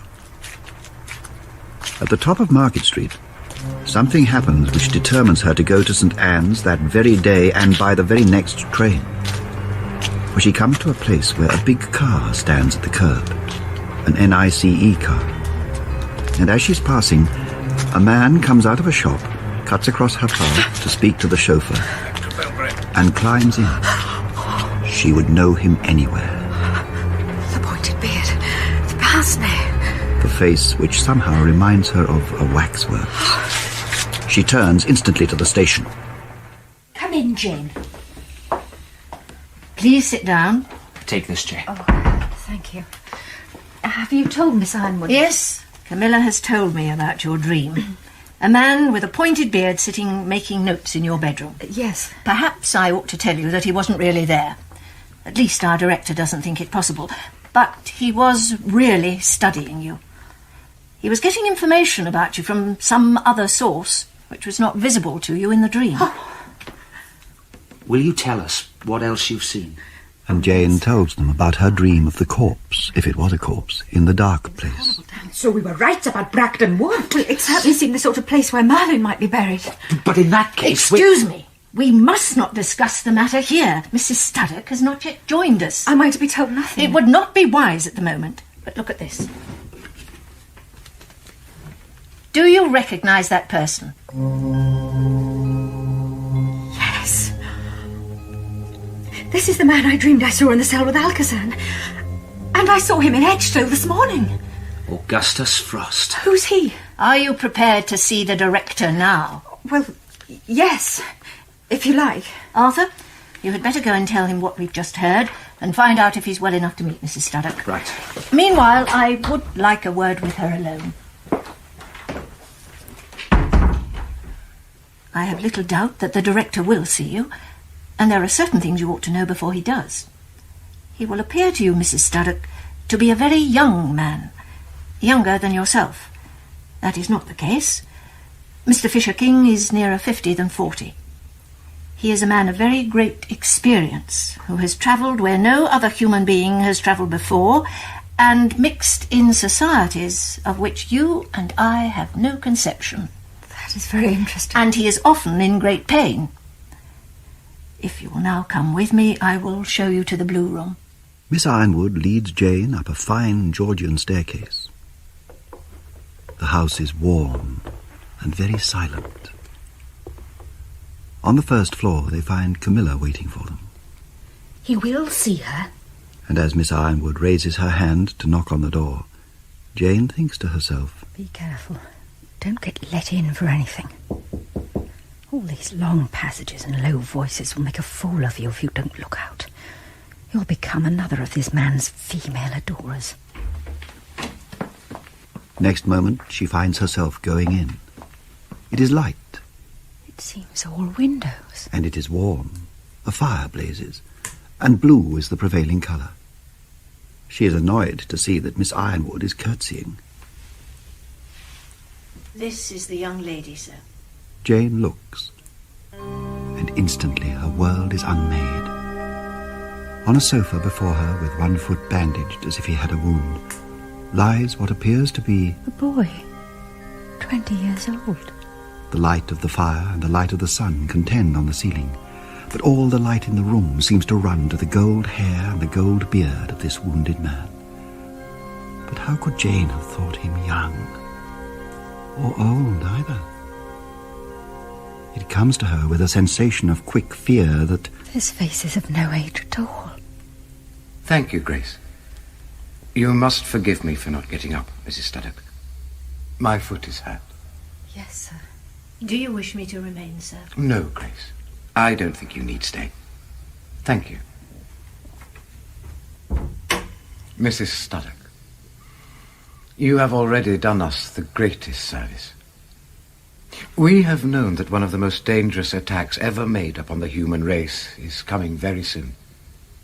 We had an idea that the NICE might be connected with it, but we were not certain. That is why your information is so valuable. But in another way, it presents us with a difficulty as far as you are concerned. We had hoped you would be able to join us. Can I not, sir? It is difficult. You see, your husband is in the NICE. And it's on the tip of Jane's tongue to say... Do you mean Mark is in any danger? But she realizes that anxiety about Mark does not, in fact, make up any part of the complex emotion she's feeling, and that to reply thus would be hypocrisy. It is a sort of scruple she has not often felt before. Instead, she says... I must do what I think is right, mustn't I? I mean, if my husband is in the wrong side, I can't let that make any difference to what I do, can I? You are thinking about what is right.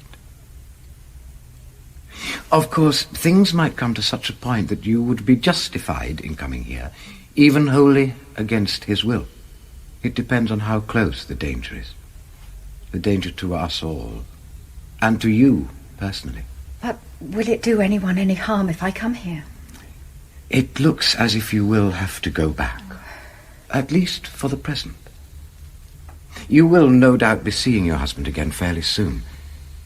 I think you must make at least one effort to detach him from the NICE.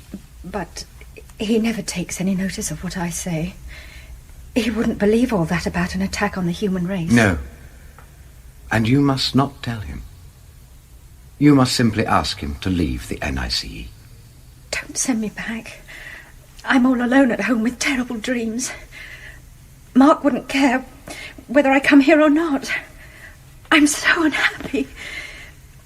Do you think a woman is to have no life of her own just because she's married? Are you unhappy now?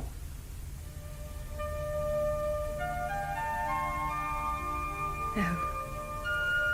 And for a little time, Jane is hardly conscious of anything but peace and well-being. But soon, she thinks, this is the end. In a few moments he will send for the Ironwood woman to take me away. But does it make no difference what my marriage is actually like? Whether I actually love my husband? But I suppose you will say I shouldn't have told you that. My dear child, you have been telling me that ever since your husband was mentioned. Does it make no difference? I suppose it would depend on how he lost your love. It was not his fault. I suppose our marriage was just a mistake. What do you say about a case like that? I would say that you have failed in obedience. Obedience? To Mark? To marriage. I would say that you do not fail in obedience through lack of love, but have lost love because you never attempted obedience. I thought love meant equality and free companionship. Ah, equality. Yes. We must all be guarded by equal rights from one another's greed, because we are fallen. I always thought equality was the deepest thing, because in our souls we are all equal. You are mistaken. That is the last place where we are equal. But surely in marriage... No. What has equality and companionship to do with marriage? Those who are enjoying something or suffering something together, they are companions. Those who enjoy or suffer each other are not. But, my dear, it is not your fault. They have never warned you. No one has ever told you that obedience in marriage, humility, is an erotic necessity for both of you. Go to your husband and speak to him. In the meantime, I will speak to my authorities. When will you be seeing them? Oh, they come to me when they please.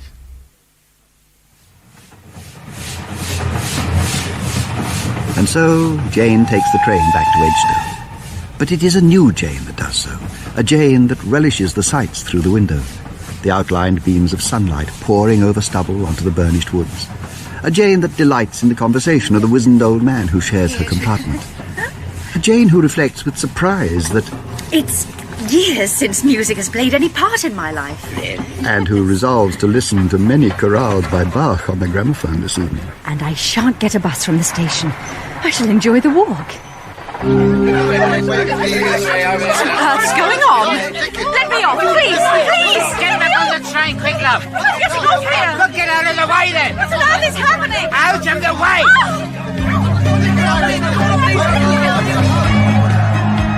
All night, Jane tries to get home, but is forced out of her way by a tide of humanity, looting, starting bonfires, surging in great packs along the narrow streets. Then, bruised, tired and frightened to death, she sees Bone Lane, straight and still and empty. My last chance to get home. But she has reckoned without the Women's Auxiliary Institutional Police. You can't go down there, miss. Oh, all right. Where are you going? Stop her!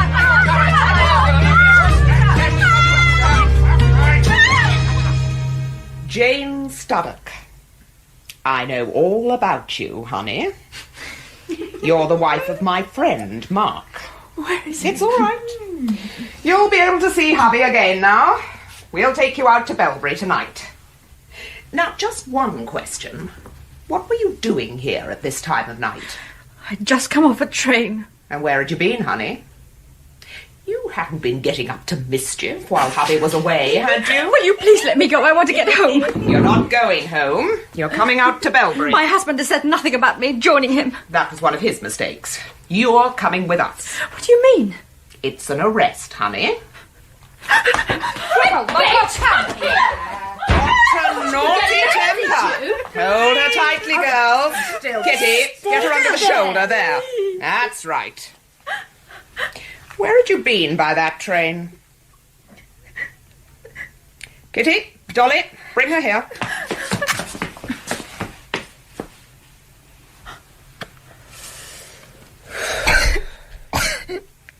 Do you know, you're rather a pretty little thing in your way. Undo her top, Dolly. Where had you been by that train?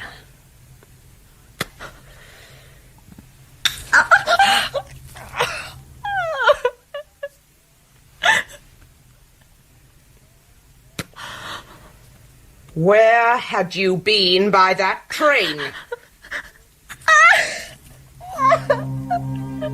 How many times Fairy Hardcastle places the lighted end of her cheroot on Jane's shoulder, Jane is unsure. But somehow there comes a time when Miss Hardcastle is talking not to Jane, but to one of her women. It's 1:05. What? I was saying, Mum, it's 1:05. How time flies. What if it is? Well, you said you wanted to be back at Belbury by 1 sharp. Blockheads! Why didn't you remind me before? Look sharp. Get the prisoner into the car now. Don't button her dress. Don't go through the town, Joe. Go on to the asylum and down those streets back of the close. Very well. What the hell are you stopping for? I don't know, Ma'am. I think we're in trouble. God, can't you even look after a car? Some of you people want a little remedial treatment yourselves. Well, come and mend the bloody car yourself if you're so clever. We're going to have to foot it. Out we get. Keep hold of the prisoner, you. Any of you know the way? I don't know, Mum. I'm a stranger here. Well, lot you are. Well, we'll try up this alley. It's a dead end, Mum. This is what I call a night out. Let's try this door. Open up, police. They must be in there. There's a light on. If you don't open up, we'll break the door down. They caught Joe. Damn, he's sending them up here. We'll have to separate. What about him, Mum? You'll have to leave her, damn it. Quick, keep your heads and don't shoot whatever you do. Are you hurt? No, not much. I don't know. Oh, they've given you a rough time, haven't they? I don't know. You're not safe out here. When it's clear, we'll run you home. Where do you live? The manor. St. Anne's. Come on, you come quick. I am the last person, Miss Hardcastle, to wish to interfere with your private pleasures. But really... It was well worth trying. If I'd got out of her where she'd been, it might have been the enemy headquarters. It was hardly a suitable occasion. We haven't time to waste. You tell me Frost is already complaining that the woman's mind is less accessible, which means she's probably being influenced by the other side. We've got to get the girl. But not by an arrest. If a mere arrest could have secured the collaboration of Mrs. Studdock, we should hardly have embarrassed ourselves with the presence of her husband. And your conduct after the arrest is, I'm afraid, open to serious criticism. Oh, I didn't know the bloody car was going to break down, did I? There have been complaints regarding your tendency to allow a certain emotional excitement in the remedial side of your work to distract you from the demands of policy. You won't find anyone can do a job like mine well unless they get some kick out of it. Be that as it may, the head wishes you to report to him now. The head? What for? I've been on my feet the whole bloody night. I might be allowed a bath and some breakfast. The path of duty can never be an easy one. Well, if I'm going in there, I've got to have a drink. Oh. Oh, come on with her, I must. You don't think he'll smell it? Well, I'm not going in there without it anyway. The head expects you for some time. Is it in a bad temper? My dear lady, I don't think that is quite the way in which one should speak of our head. You are to come at once. Half a moment. What is it? Be quick, please. I'm going to be sick. Jane? Jane? It's all right, it's all right. How are you feeling now? Oh, a little better, thank you. Miss Ironwood says you can get up this afternoon, but in the meantime we should take a quiet day. Would you like something to read? Oh, yes, please. I'll bring you a cup of tea. Mm-hmm. Then I'll run the bath for you. I'll have to get Mr. Bultitude out of the bathroom first. He's so lazy he goes and sits in there all day when it's cold weather. Oh, thank you. As soon as Camilla has gone, however, Jane decides to get up. She feels that her social abilities are quite equal to dealing with the eccentric Mr. Bultitude. And I don't want to waste any more time in bed. Accordingly, she puts on her coat, takes her towel, and proceeds to investigate the bathroom.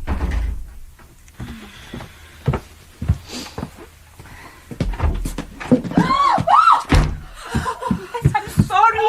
I should have warned you. That is Mr. Bultitude. And that caused Jane's heart to miss a beat and her face to turn quite white, is a great, snuffly, wheezy, beady-eyed, loose-skinned, gore-bellied, brown bear, sitting by the open door of the airing cupboard. You needn't worry, he's absolutely safe. Come on, Mr. Bultitude, you lazy thing, out with you. Perfectly safe, but rather difficult to shift, as you can see. Go on, out into the garden with you on a lovely day like this. Now then, Jane, how do you like your bath?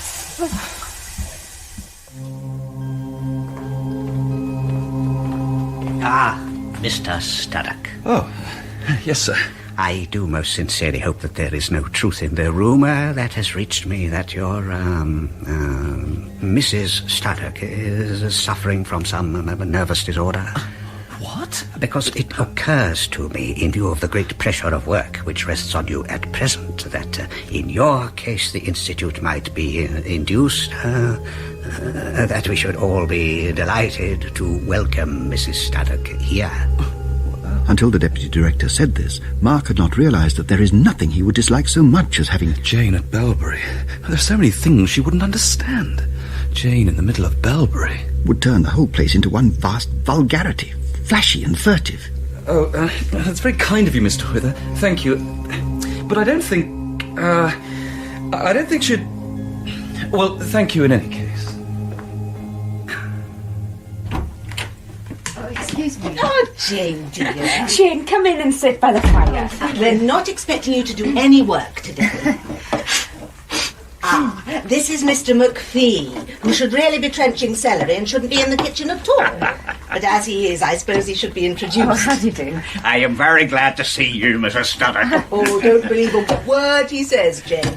He's your prime enemy in this house. He doesn't believe in your dreams. Mrs. Dimble, I have repeatedly explained to you the difference between a personal feeling of confidence and a logical satisfaction of the claims of evidence. The one is a psychological event. And the other a perpetual nuisance. Never heed them, Mrs. Studdock. The fact that no proof exists to confirm that your dreams are veridical has no connection with my personal attitude. Of course, you have a right to your opinions. Mrs. Studdock, I have no opinions on any subject in the world. I state the facts and exhibit the implications. If everyone indulged in pure opinions, there'd be less silly talking and printing in the world. Well, I know who talks most in this house. What are you waiting for, anyway? I was wondering whether you had a cup of tea saved up for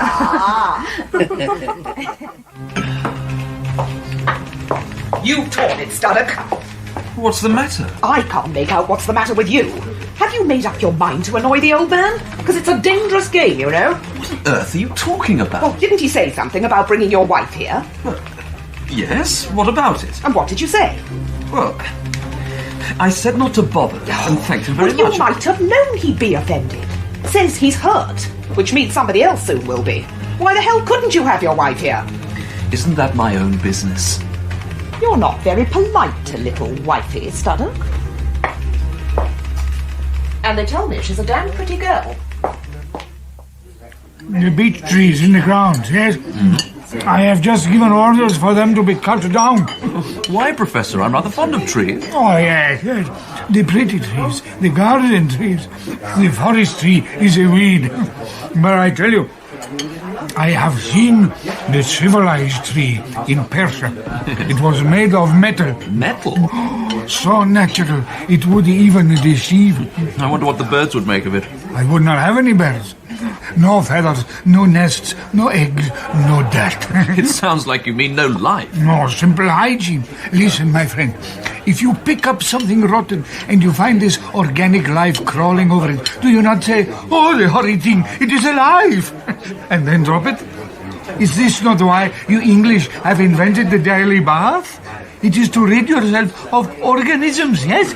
Ah, but we are organisms ourselves. But that is the point. In us, organic life has produced mind. It has done its work. Now we should get rid of it. Slowly, we learn how. Learn to make our brains live with less and less body.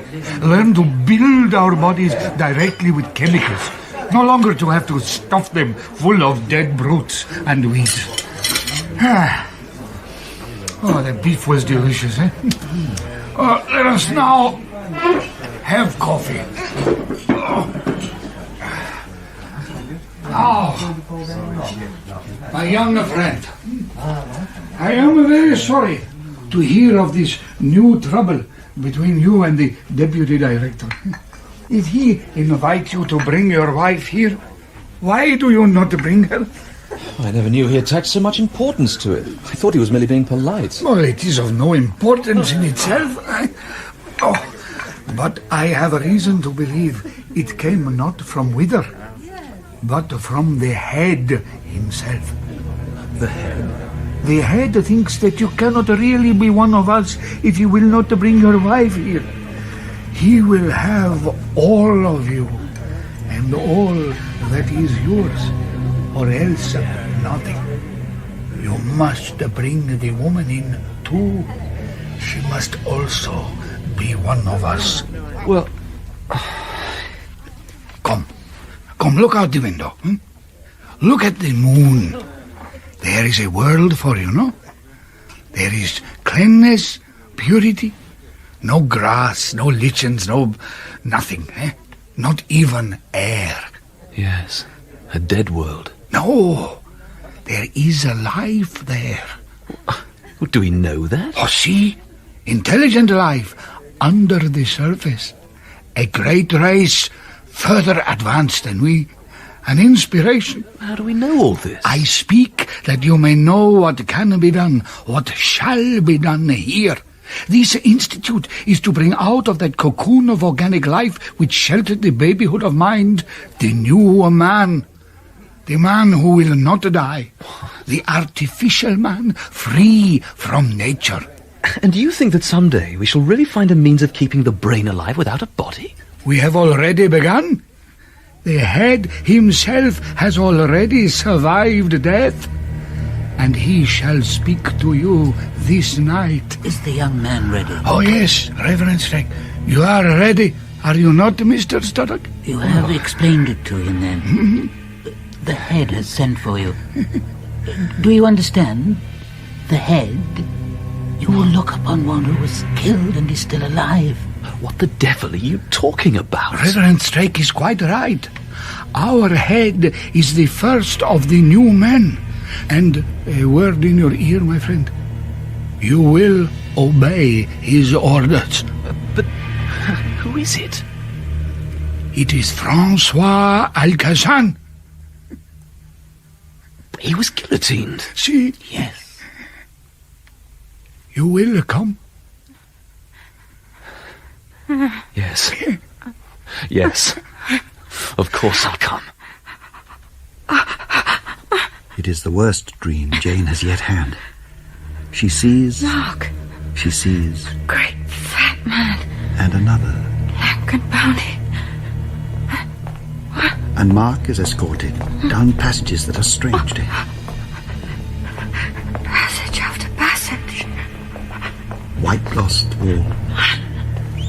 And then into a place where all the lights are on. And there are... Strange smells. We have brought him. He is ready. Come. Jane sees Mark enter a surgical-looking room with glaring lights. And sinks and bottles. And glittering instruments. Strip to your underclothes. A young man in a white coat gives them white clothes to put on, which he plucks from a glass container with a pair of forceps. Turn on the chamber air. Not much. 103. Slowly. To full. Now the light. Now air in the log. A little less of the solution. And now... Are you ready to go in? No. Yes. And Jane, in the darkness, cannot make out what she is seeing. But then into focus comes... A face. Floating just in front of her. There is a beard and nose and eyes. And there seems at first to be nothing above the eyes. But now, as she gets used to the light, she sees a sort of... Turban. But it is a turban of brains. What? The top part of the skull has been removed. The brains bulge out. She sees it twitch. Kill it! Put it out of its pain! The mouth is wide open and quite dry. And she sees now it is not floating, but fixed up on a bracket. Things hang from it. Entrails. She thinks. No tubes. Little rubber tubes. Yes. They lead into the wall. Yes. And then, from its mouth, a puff of air. It licks its lips, working its mouth. Oh, Mr. Studdock, bow to the head. And now the saliva dribbles into its beard. Its mouth opens wide.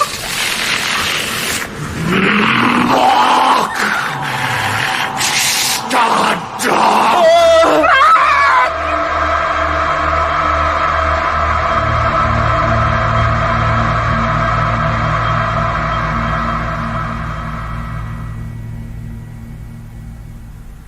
In episode 2 of that Hideous Strength by C.S. Lewis, Jane was played by Kathryn Hurlbutt, Mark by Andrew Wincott, Feverstone and Fisher King by Steve Hodson, Witheram McPhee by Geoffrey Banks, and C.S. Lewis by Garard Green.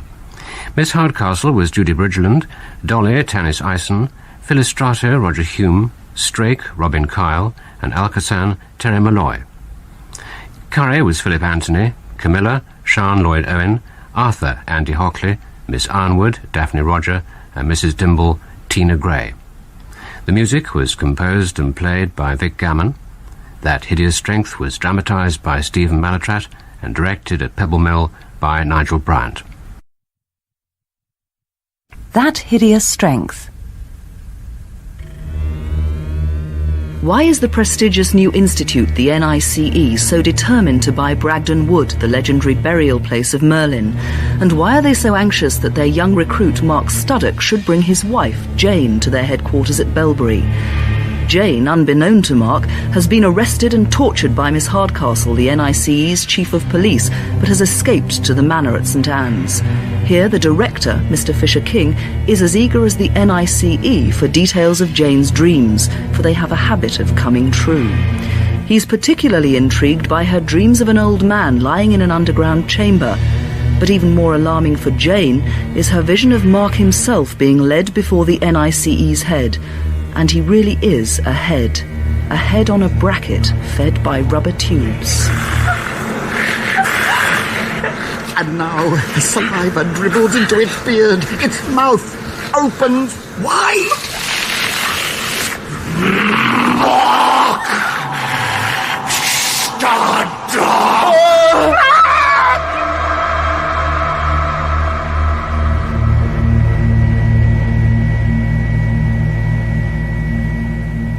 It was the most horrible thing. The mouth began to dribble. Please continue. I know it sounds silly, but in a way I felt sorry for it, because it had no hands and couldn't wipe its mouth. And it dribbled into its beard, which was all stiff and dead-looking. And I saw Mark was going to fall, and I wanted to shout out to the other two, but, well, of course I couldn't from my dream. Mm-hmm. Mark was sick, too. Then they got him out of the room, and I think I woke up then. Well, it becomes plainer and plainer. I'm afraid this is very bad for you, my dear. And worse for him. You mean for Mark, sir? Yes. Don't think hardly of him. He is suffering. Oh. If we are defeated, we shall all go down with him. If we win, we will rescue him. He cannot be far gone yet. Oh. We shall hold a council this evening, and you must not misunderstand it if I exclude you. Of course not, sir. You see, McPhee takes the line that if you hear things talked of, you will carry ideas of them into your sleep, and that will destroy the evidential value of your dreams. And it's not very easy to refute him. He is our skeptic, a very important office.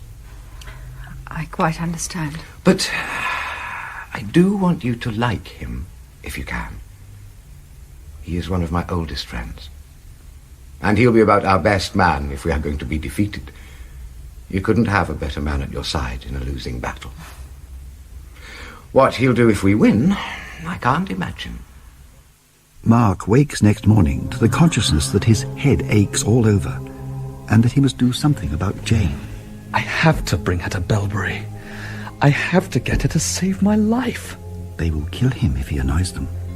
Perhaps behead him. Oh, God. If only they would kill that monstrous little lump of torture. He must get Jane. He is not fighting against that now. He drinks several cups of black coffee and takes out pen and paper. Why do they want her? Jane, of all people. Will they take her to the head? For almost the first time, a glimmer of something like disinterested love comes into his mind. I wish I'd never married her. Never dragged her into this whole outfit of horrors. Hello, Studdock. Oh. Writing to little wifey, eh? You've made me drop my pen. Then pick it up, sonny. I've got bad news for you. What is it? I'm worried about little wifey. What do you mean? I looked her up, on your account. I thought Edgestowe wasn't too healthy a place for her at present. What's wrong with her? Shh! You don't want everyone to hear. How much do you know about her family, Studdock? What's that got to do with it? Nothing queer on either side? What the devil do you mean? Honey, I'm doing all I can for you. She was behaving pretty oddly when I saw her. What are you talking about? Take my advice, Studdock, and have her over here at once. She'll be properly looked after. But you haven't told me why. Well, I wouldn't like anyone belonging to me to be popped into Edgestowe Asylum. Remember what I said about experimentation?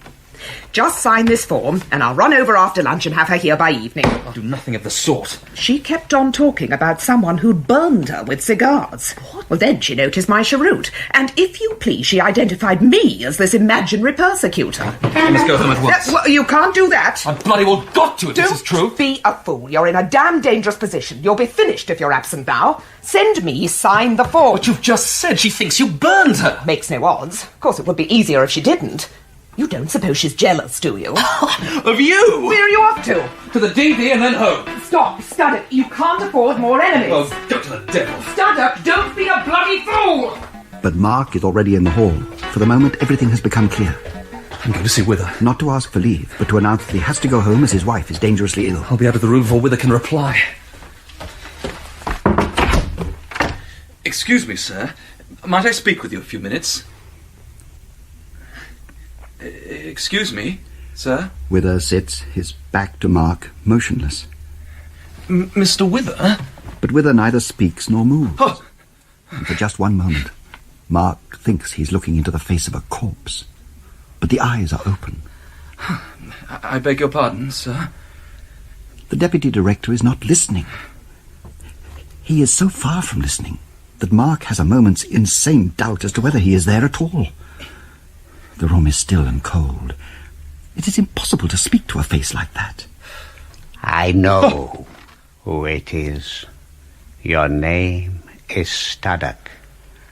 What do you mean by coming here?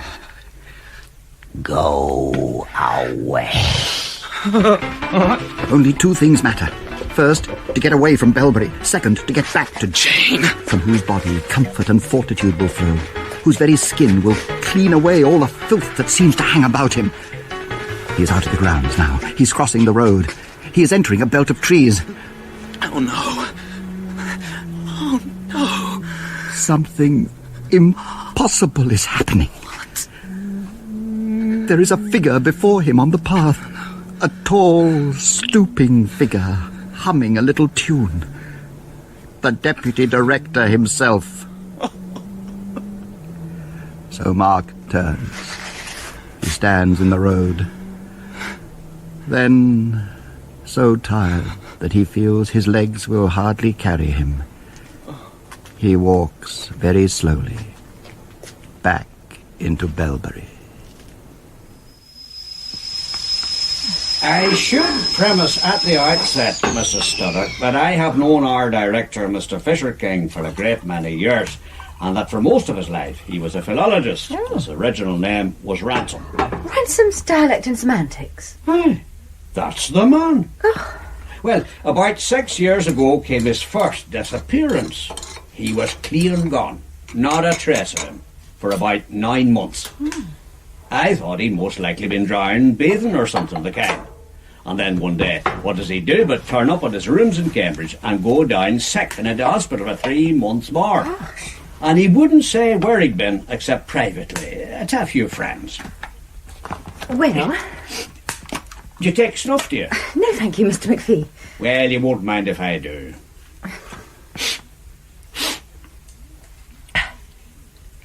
He said he'd been to the planet Mars. You mean he said this while he was ill? No, he says so still. Make what you can of it, that's a story. Then I believe it. By his accounts, there are all kinds of creatures walking about on Mars. And he says that he met one kind of creature which specially concerns us at this moment. He calls them Eldils. A kind of animal, you mean? Did you ever try to define the word animal, Mrs. Studdock? I mean, were they intelligent? Could they talk? Aye, they could talk. They were intelligent, forby, which is not always the same thing. Were they Martians? That's just what they weren't, according to his account.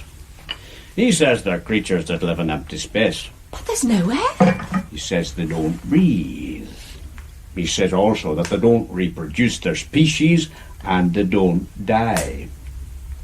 So much for his first disappearance. Then came the second. He was away for more than a year, and that time he said he'd been to the planet Venus, taken there by these Eldils. Oh, Venus is inhabited by them too. You'll forgive me observing this remark shows you have not grasped what I'm telling you. Oh. These creatures are not planetary creatures at all. Supposing them to exist, you're to conceive them floating about the depth of space, though there be a light on a planet here and there, like a bird alighting on a tree. They are, I take it, more or less friendly. That is certainly the director's idea about them, with one important exception. What's that?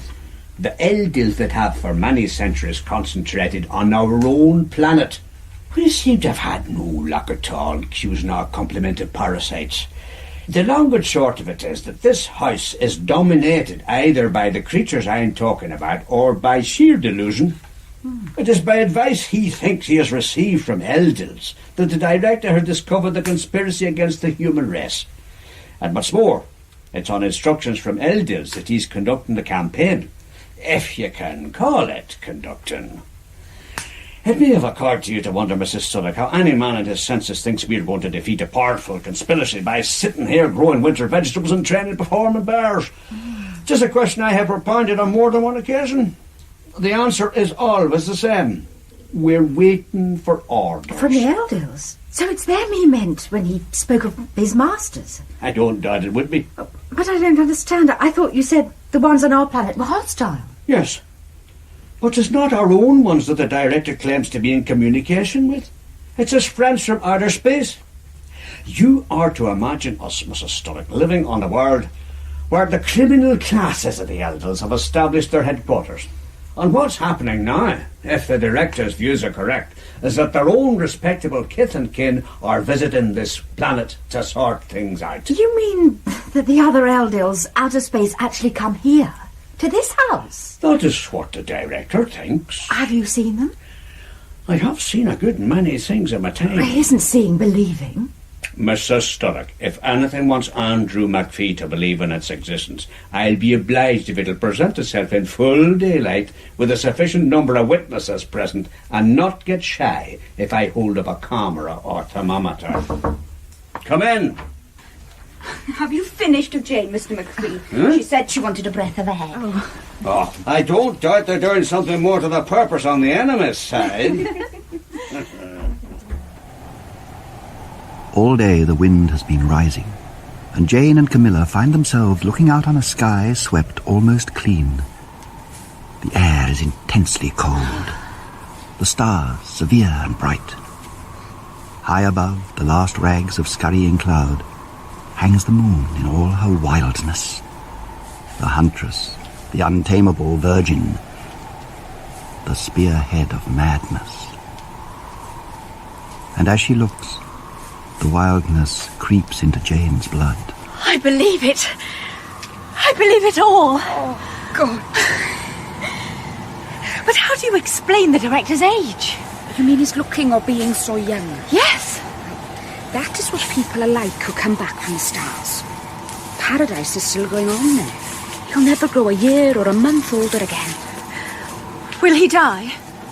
He will be taken away, I believe. Back into deep heaven. Oh. It has happened to one or two people since the world began. Camilla? Yes? What is he? He's a man, my dear. And he is the Pendragon of Logra. This house, all of us here in Mr. Bultitude, are all that is left of the ancient kingdom of Logra. All the rest has become merely Britain. How sad. To think that in King Arthur's time, Logra was Britain. Oh, no. Britain has always been here, Jane. In a sense, it has to be. But it's true that in Arthur's time, Logra did hold sway over the darker British side. And Merlin? If it's true about him being buried under Bragdon Wood, is he part of Britain or of Logra? Well, that is the question. Well, what seems certain is that the NIC know of something there and are desperate to find it. Whether because it's on their side and they can use it, or because it's on ours and they want to destroy it, we don't know. All we know is it's vital, one way or another. Oh, it's blowing. The powers might come to the director tonight. You don't think they could really have a thing like that. What do you think, McPhee? Aye, just possible. It's an old experiment with animals' heads. You can keep the head going for a bit if you supply it with blood at the right pressure. Oh, do you mean keep it alive? Alive is an ambiguous word. You can keep all the functions, but a human head with consciousness... I don't know what would happen if you tried that. It has been tried. Where? A German tried it before the First War, with the head of a criminal. But is that a fact? Do you know what result he got?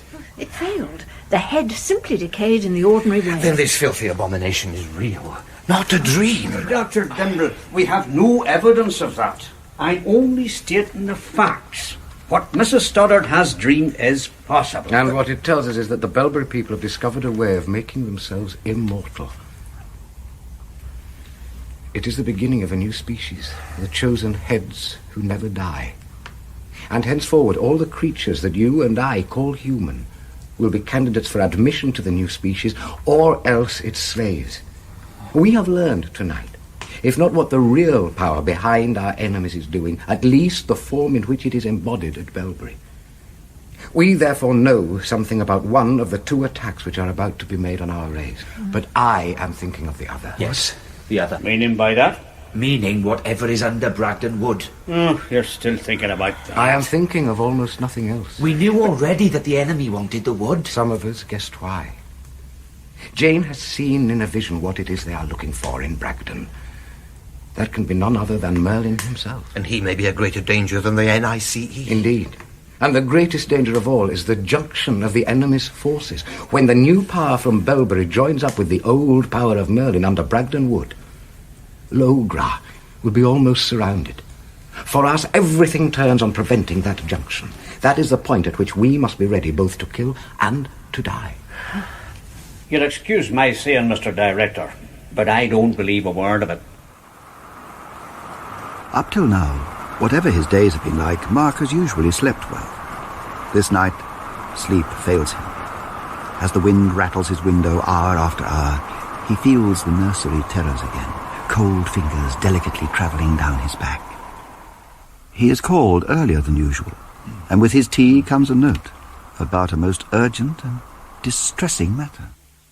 Good morning, Mr. Studdock. I regret that in short, I would not have kept you from your breakfast unless I had felt that you should be placed in full possession of the facts at the earliest possible moment. The matter is a distressing, or at least an embarrassing one. Mm-hmm. Pray be seated, Mr. Studdock. Have you lost your wallet, Studdock? My wallet? Yes, wallet. Pocket book. Thing you keep notes and letters in. Yes, I have. Have you found it? Does it contain £3.10, counterfoil of postal order for 5 shillings, assorted letters, and a bill for a dress suit from Simmons & Son, 32A Market Street, Edgestone? Well, more or less. There it is. Oh, thanks. No, you don't. This wallet was found in the grass beside Hingest's body. My God, you don't mean that...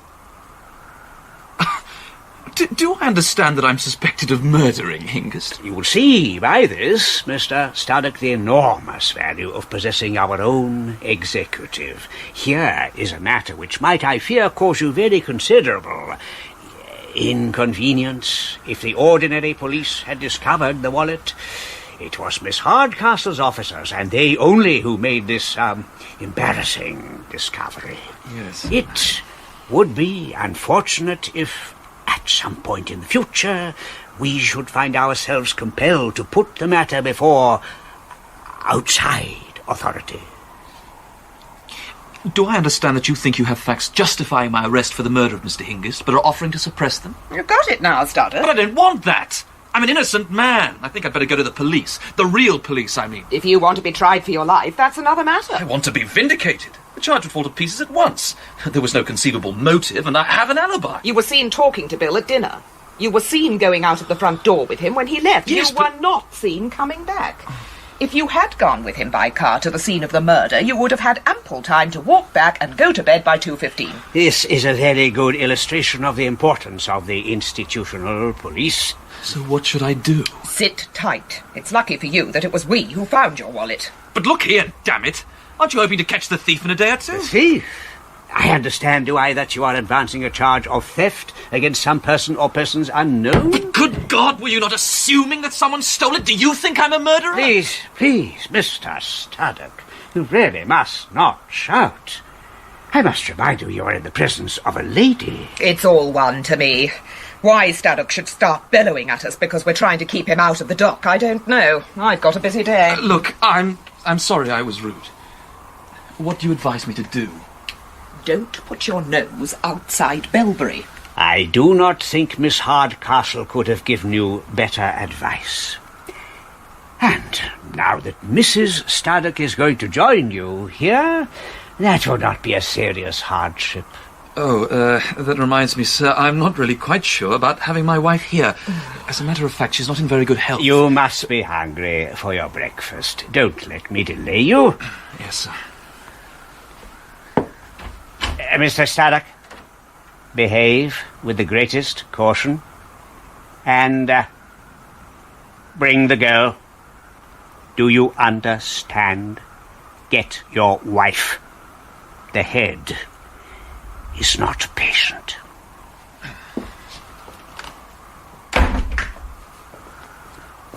Now, they're both in there together.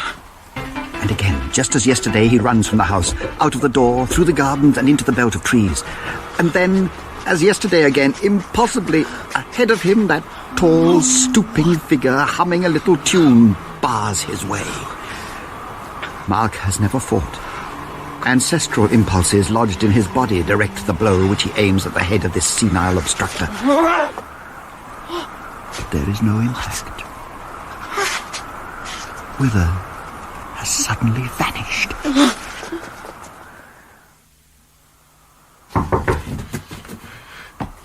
Come in.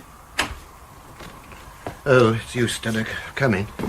Dr. Dimble, I'm sorry to disturb you here in college. Hardly disturbing me. Northumberland College has effectively ceased to be since the NICE took over the city. I'm merely clearing out my rooms. I'm sorry. I've come to ask about Jane. I've just been to our flat and she isn't there. Do you know where she is? I can't give you her address, I'm afraid. Do you mean you don't know it? I can't give it. What do you mean? I don't understand. If you've any regard for your wife's safety, you will not ask me to tell you where she's gone. Safety from what? Don't you know what's happened? No, what? On the night of the riot, the institutional police attempted to arrest her. She escaped, but not before they had tortured her. Ah, well... They burned her with cigars. Yes, look, I'm afraid she's on the verge of a nervous breakdown. That didn't really happen, you know. The doctor who dressed the burns thinks otherwise. What? They really did? Yes. Then why haven't I been told about this outrage? That's an odd question to ask me. You ought to understand the workings of the NICE better than I do. Why didn't you tell me? Have you been to the police? The institutional police? No, the ordinary police. Do you really not know that there are no ordinary police left in Edgestowe? This is a conquered and occupied city. Then why in heaven's name didn't you get on to me? You? Look here. You don't imagine I knew about it. You don't really believe I'd send policemen round to torture my own wife? I know you've always disliked me, but I didn't know it was quite as bad as that. I insist on being told where Jane is. Do you want her to be taken to Belbury? Where is my wife? She is not in my house, nor under my care. But she is well and safe. If you still have the slightest regard for her happiness, you will make no attempt to get in touch with her. Am I some sort of leper or criminal that I can't even be trusted to know her address? Excuse me. You're a member of the NICE.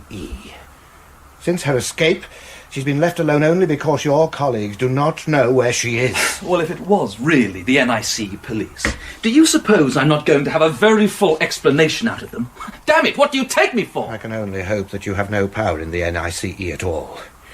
If you have no power, then you cannot protect her. If you have, then you're identified with its policy. In neither case will I help you to discover where Jane is. Oh, this is fantastic. Even if I do happen to hold a job in the NICE for the moment, you know me. I do not know you. I have no conception of your aims or motives. It's been some ridiculous mistake. I suppose some newly enrolled policeman got drunk or something. Well, he'll be broken. It was the chief of police, Miss Hardcastle herself, who did it. Oh, very well. I'll break her then. Have you the means to bring her to book? Are you already as near the centre of Belbury as that? If so, then you've consented to the murder of Hingest, the murder of Compton. What? It's you who can tell us why Place and Rowley and Cummingham, at 80 years of age, have been arrested, and where they are. I don't believe it. And if you're as deeply in it as that, not only will I not deliver Jane into your hands, but I would not deliver my dog. Oh, this is absurd. Damn it, I'm the injured party.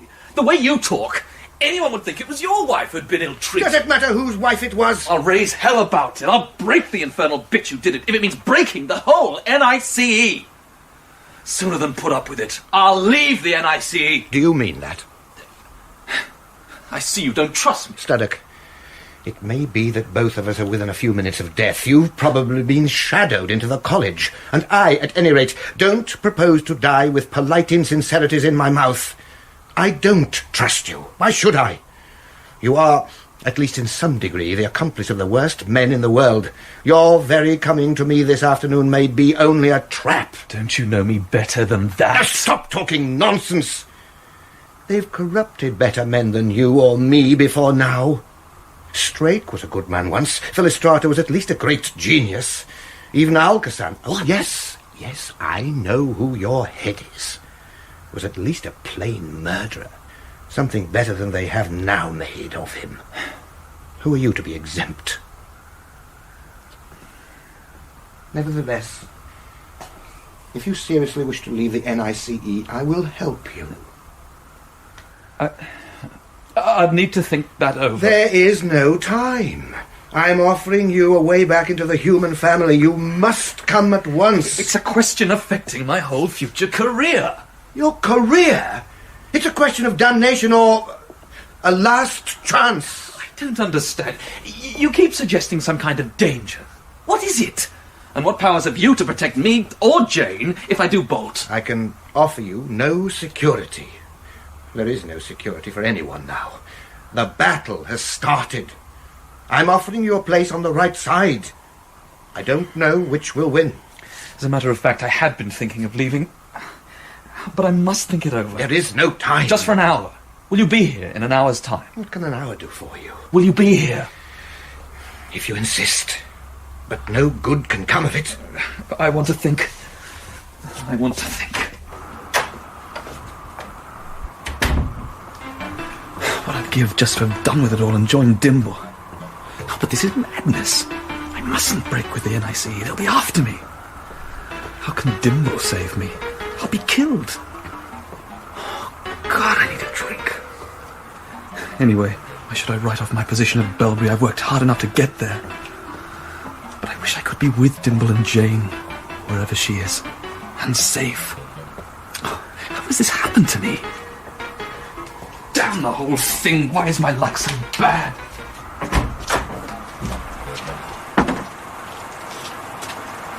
Excuse me, sir. I must ask you for your name. Studdock. Mark Edward Studdock. It is my duty to arrest you for the murder of William Hingest.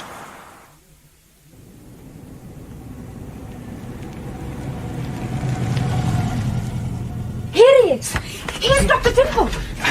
Don't put the car away, will you, Doctor? I wasn't intending to, Arthur.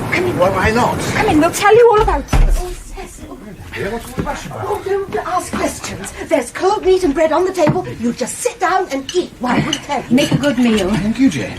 We have to go out again. Oh? We are going into action at last, Dr. Dimble. I'm sorry to send you out the moment you come in, but the battle has started. I have already repeatedly urged the absurdity of sending out an older man like Dr. Dimble that's done a day's work for by. Well, here am I, a great strapping fella doing nothing. It's no good, McPhee. You can't go. For one thing, you don't know the language, and for another, you have never put yourself under the protection of Maleldi. I'm perfectly ready in and for this emergency to allow the existence of these elders of yours and of a being called Maleldil who they regard as their king. You can't go. It would be like sending a 3-year-old child to fight a tank. Put the map on the table where Dimble can see it. This is the situation, Dimble. What was under Bragdon was a living Merlin. Yes, asleep, if you like to call it sleep. And nothing has yet happened to show that the enemy has found him. No, don't talk. Go on eating. Last night, Jane Studdock had the most important dream she's had yet. You remember that in an earlier dream she saw the very place where he lay under Bragdon. But it now seems it is not reached by a shaft in the stair. This time I dreamed of going through a long tunnel with a very gradual descent. And Jane thinks she can recognise the entrance to that. Yes, under a heap of stones at the end of a copse with the... Well, there was a white gate by a road, an ordinary 5-barred gate with a crosspiece, but the crosspiece was broken off about a foot from the top. I know it again. You see, Dim, there's a good chance that this tunnel comes up outside the area held by the NICE. You mean that we can get under Bragdon without going into Bragdon? Exactly. But that's not all. He has waked already. I found the place empty. You mean the enemy has already found him? No. The place has not been broken into. He seems to have waked of his own accord. My God. Try to eat, darling. Is he out? That I don't know. Tell him what it was like, Jane. It was the same place. Dark, all stone, like a cellar. And the slab of stone was there. With no one lying on it. Then I dreamed about this tunnel gradually sloping upwards. And there was a man in the tunnel. A great big man. Breathing heavily. At first I thought it was an animal. It got colder as we went up the tunnel. There was air, a little air from outside. And it seemed to end in a pile of loose stones. And he was pulling them about just before the dream changed. Then I was outside in the rain. That was where I saw the white gate. It looks, you see, as if they had not yet, or not then, established contact with him. That's our only chance now. To meet this creature before they do. The tunnel must lead up either onto the Eton Road or this one. This yellow one that runs through the Y of Curhardy. We can be there in half an hour. Yes? I suppose it must be tonight. I am afraid it must, Mrs. Dimble. If the enemy makes contact with him, then we have lost the war. Yes, of course, I'm sorry. What's our procedure? Well, the first question is whether he is actually out. And it doesn't seem likely that the entrance to the tunnel has been hidden all these centuries by nothing but a heap of loose stones. And if it has, they wouldn't be loose by now. He may take hours getting out. You'll need at least 2 strong men with picks. No, McPhee. If the tunnel is still sealed, then you must wait for him, Dimble. If he's out, you must look for tracks. Thank God it's a muddy night. You must hunt him. If Jane is going, sir, I shall go too. Jane has to go because she is the guide. I'm afraid you must stay at home, Camilla. We, in this house, are all that is left of Logra. You carry its future in your body. Now, as I was saying, Dimble, you must hunt. I do not think he can get far. The country will, of course, be quite unrecognisable to him, even by daylight. And if we do find him... That is the moment when the danger comes. Now, we do not know what the powers of the old Atlantean Circle were. Some kind of hypnotism probably covered most of it. Don't be afraid. But don't let him try anything. Keep your hand on your revolver. You too, Dennis Tyson. I'm a good hand with a revolver myself. McPhee would put you to sleep in 10 seconds. The others are heavily protected, as you are not. You understand, Dimble? Your revolver in your hand. A prayer on your lips. Your mind fixed on Maleldi. Then, if he stands, conjure him. I don't know what he will do, but stand firm.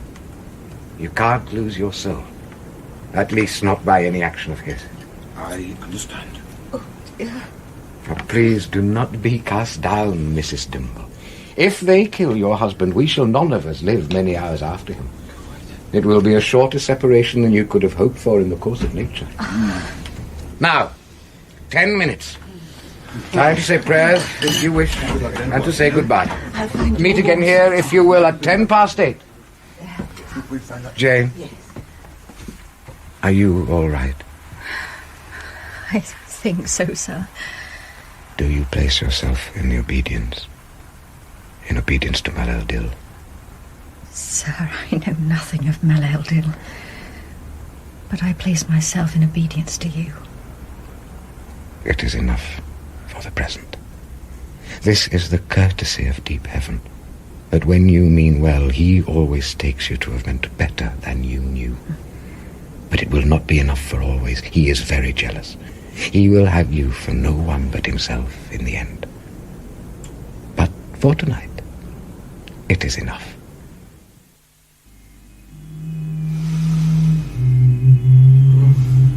Her mind seems to be no longer available for inspection. She may already have fallen under enemy influence. I wonder, my dear Frost, whether we are attaching too much importance to this Studdock woman. No, not at all. I had access to the woman's mind for only a very short time. I examined only one dream, but it was a dream which revealed an essential element in our program. If she has fallen into the wrong hands, she will constitute a grave danger. Yes. It also means whither, but to find her would probably mean discovering the enemy's headquarters. Ah, yes, indeed. Miss Hardcastle is probably right. Torture would result in Studdock giving up his wife's address, assuming he knows it. But the discovery of her husband and the condition in which the torture would leave him would produce psychological conditions in the woman which might destroy her faculty. We should thus frustrate the purpose for which we want her. I do so agree. There's no way, in short, of achieving our goal except by inducing Studdock to bring his wife here himself. Where is he at present? In one of our cells. Under the impression he's been arrested by the ordinary I police? presume it would be. Good, I shall leave him for several hours. Then I shall pay him a visit. And the, other business? That. I have set Mr. Stowe onto that. If I am not mistaken, he will be tunnelling under Bragton Wood, even as we speak.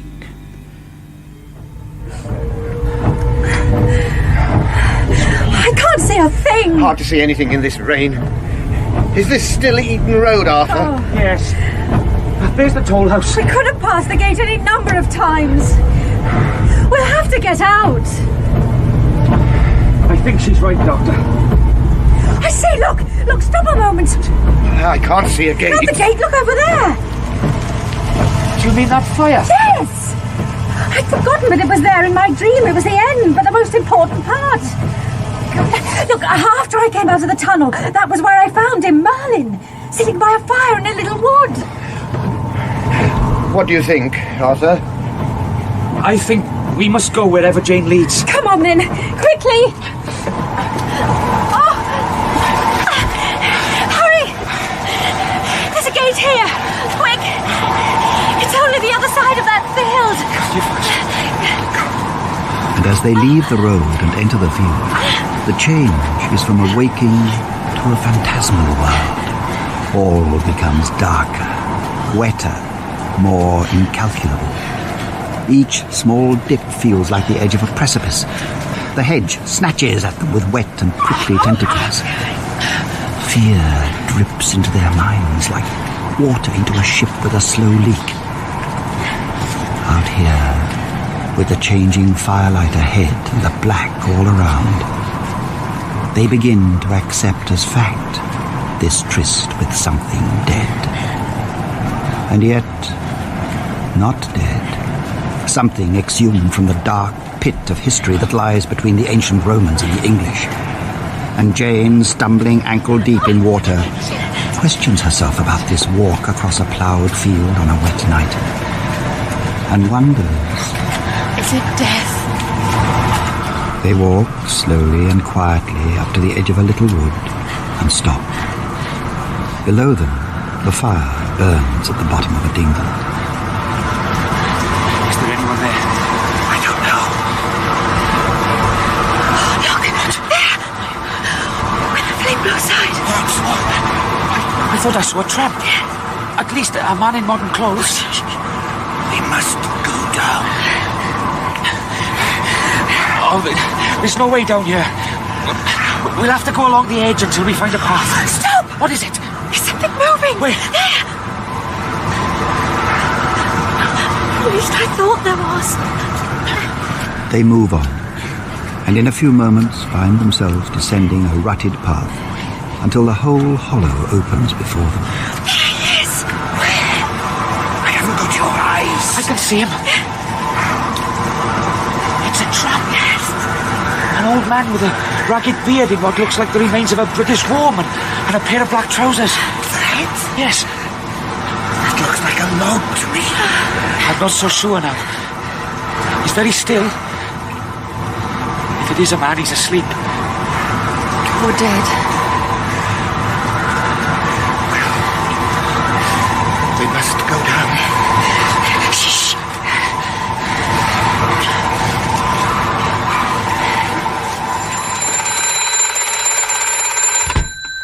Speaking. This is Stone, sir. We found the chamber. Yes. It was empty. Empty. Yes, sir. Are you sure, my dear Stone, that you have found the right place? Oh, yes, sir. It's a little kind of crypt. Stonework and some Roman brick. And a slab in the middle like an altar or a bed. Am I to understand there was no one there, no sign of occupation?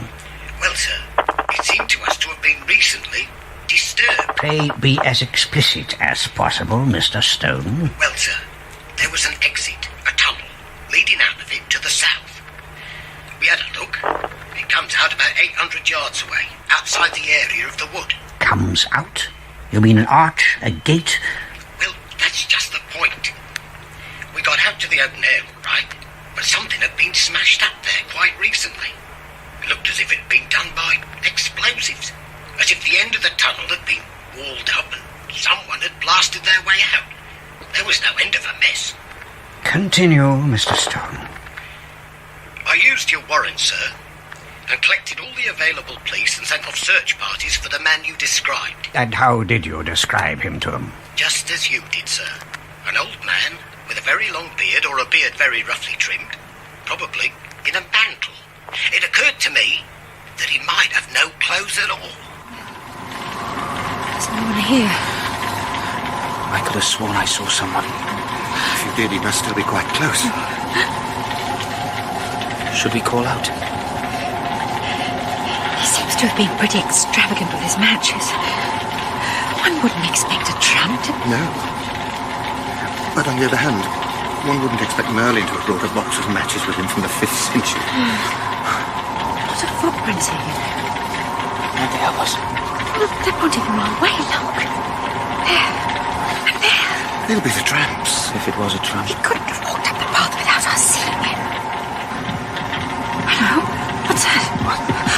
It's coming at us. Look out! Get back! Get back! Whoa there! Stop! Oh, look! Quick, stop him! Stop! Stop him! Don't you see? Come on! After him! Run! There's a man on its back! We'll never catch him! Stop! Stop! Come back! Friends! Amici!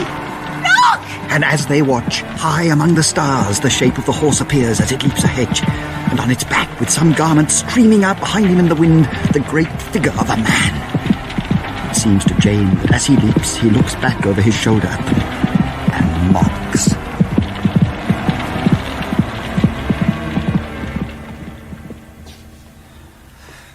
Am I in the city jail? Or Belbury? Oh, who the hell cares? What difference does it make if they decided to get me hanged by handing me over to the ordinary police? Or to do away with me in private? Why did I come to Belbury in the first place? How could I ever have trusted men like Wither and Feverstone? Jane or Dimble would have seen through him at once. So why didn't I? And Mark looks back on the route that has brought him here to this tiny lighted cell, not with shame, but with a kind of disgust at its dreariness. He has a picture of himself, The odious little outsider, who has always wanted to be an insider, assuming interest in things he finds dull and assuming knowledge he does not possess. I've sacrificed nearly every person and everything I've actually enjoyed in my life for the sake of being thought of as a member of some inner circle. When have I ever done what I wanted? Mixed with the people I've liked, read books I've enjoyed, or even eaten and drunk what I've fancied? Well, if I'm to be hanged, it'll be lucky for Jane. Jane, who seems to him now to have in herself knee-deep meadows of happiness, enchanted gardens of leisure, which he cannot enter, but could have spoiled. She's not like me. She should be rid of me. She'll get over it. She's tried her best, but she doesn't really care for me. Nobody ever has, much.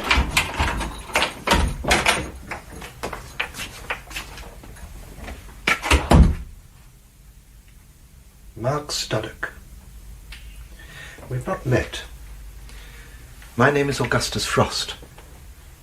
Then I gather I'm at Belbury, and not in a police station. Yes, though that fact makes no difference to the danger you find yourself in. The Institute will soon have official powers of liquidation. Such actions are demanded. If you're going to kill me, why all this farce of a murder charge? My dear Studdock, the murder charge against you and the alterations in your treatment have been part of a planned program to promote objectivity. You have been selected as a possible candidate for admission to our inner circle.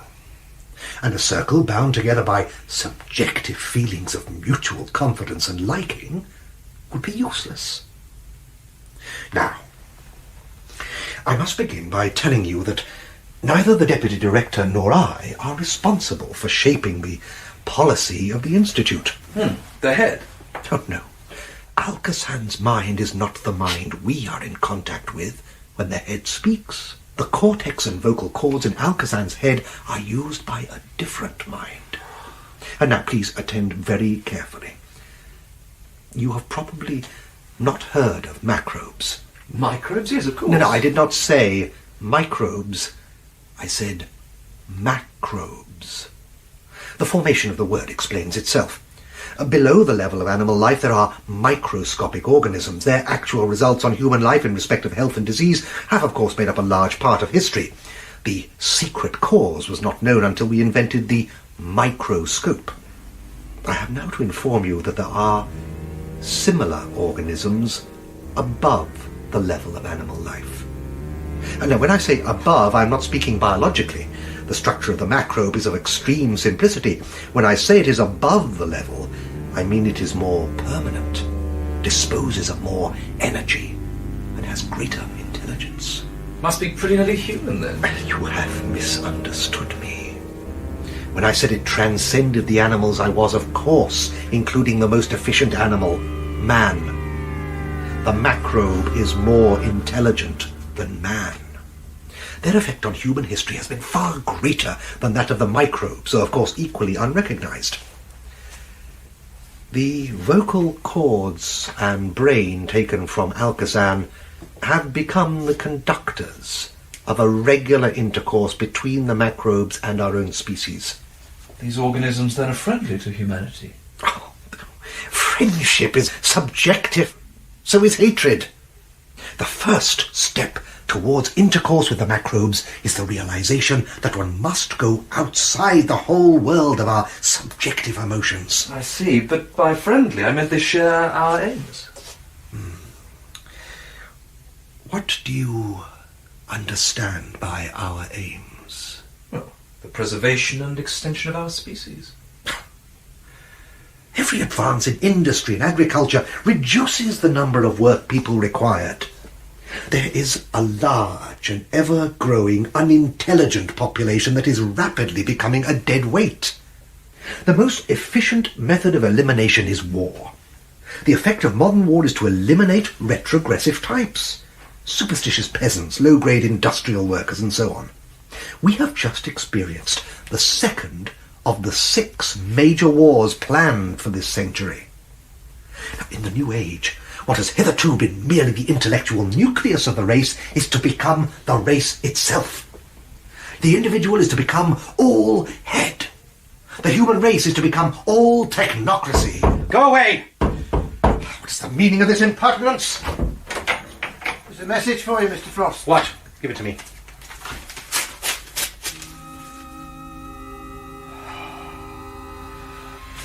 Excellent.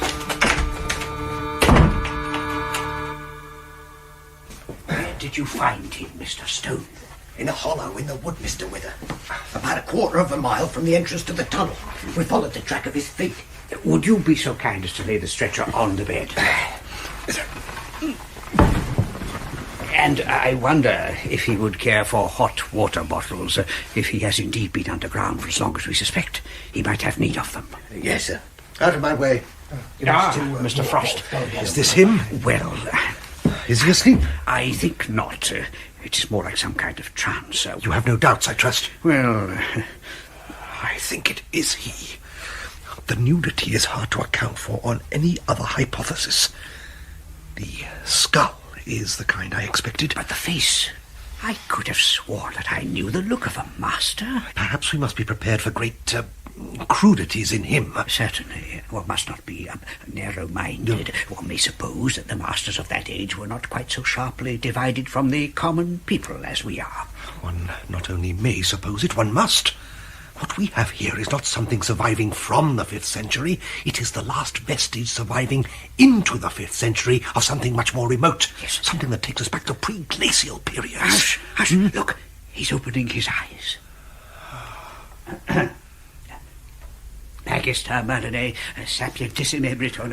Master Merlin, wisest of the Britons, possessor of the secret of secrets, it is with inexpressible pleasure that we embrace the opportunity of welcoming you in our house. You will understand that we also are not unskilled in the great art. And if I may say so, the reason Withers stops is that the old man on the bed is taking no notice of him. It's impossible that a learned man of the 5th century should not know Latin. I'll give him some wine.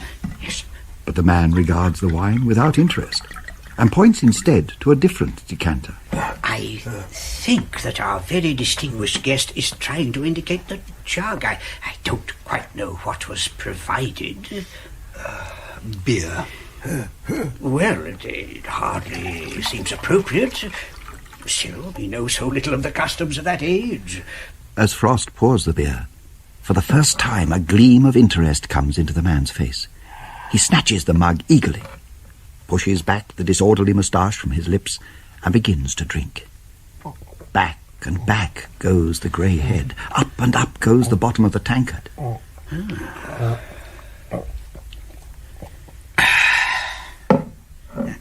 And then he turns his attention to the banquet set out on the table. All sorts of delicacies have been provided, but the stranger devotes his attention entirely to cold beef, chicken, pickles, bread, cheese, and butter. The butter he eats neat off the end of a knife. He is apparently unacquainted with forks, and takes the chicken bones in both hands to gnaw them, placing them under his pillow when he has done. Domine, nihil magis mihi displicere. Sir, nothing would be further from my wish than to be in any way troublesome to you. At the same time, with your pardon... He's taking no notice. Well, I must confess, I had not anticipated any serious difficulty about language. We must get a Celtic scholar at once. Straik knows Welsh. His mother was a Welsh woman. Well, I'm not sure if modern Welsh would be quite... It's worth a try, and if it fails, we shall have to advertise. I wonder how they're getting on. It's a dreadful night for them. Yes, indeed. I'd love to be out on a high hill. I do wish you'd let go with them, sir. You're not the only one. But listen to it. Oh, poor Cecil out in this. I sometimes wonder, sir, if it's on nights like this that the elders come to you. Oh, they don't take any notice of weather, Camilla. One way or the other. It's so eerie, the feeling that they come here. But I don't feel like that about God. He ought to be worse, if you see what I mean. He was, once. But you're right to feel wary of the powers. Angels are generally not good company for men, even when they are good angels and good men. Look at Mr. Bultitude, sitting with his back to the fire.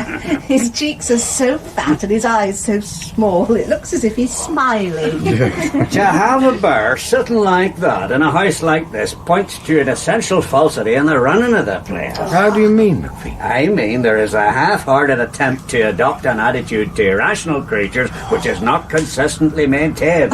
The bear is kept in the house and given apples and golden syrup until he's near bursting. Well, I like that. Who's the one who gives him the apples? I do wish Mr. McPhee could be persuaded to go to bed. He's perfectly unbearable at a time like this. The bear, as I was observing, is kept in the house and pampered. The pigs are kept in a sty and killed for bacon. I would be interested to hear the philosophical rationale of the distinction. It's quite simple. Whoever heard of getting bacon out of a bear? Shh! Shh! Is that only the wind I can hear? It sounds to me like a horse.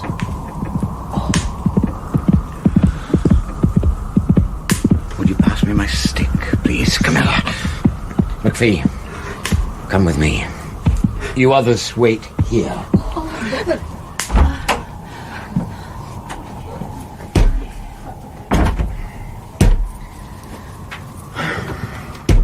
Now, when you open the door, McPhee, stand back behind it. Very sure.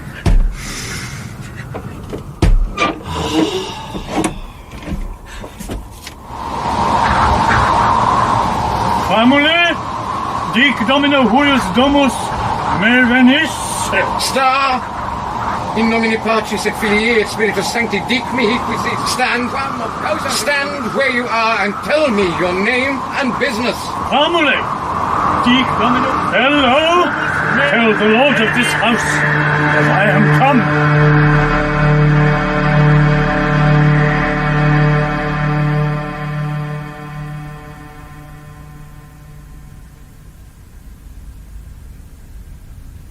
In episode 3 of That Hideous Strength by C.S. Lewis, Jane was played by Kathryn Hurlbutt, Mark by Andrew Wincott, Fisher King by Steve Hodson, C.S. Lewis by Garard Green, and Wither and McPhee by Geoffrey Banks. Miss Hardcastle was Judy Bridgland, Stone Stephen Granville, and Augustus Frost Terry Molloy. Camilla was Sian Lloyd Owen, Arthur Andy Hockley, Dr. Dimble Graham Colclough, Mrs. Dimble Tina Gray, Miss Ironwood Daphne Roger, and Merlin Robert Edison. The music was composed and played by Vic Gammon. That Hideous Strength was dramatised by Stephen Mallatratt and directed at Pebble Mill by Nigel Bryant. That Hideous Strength.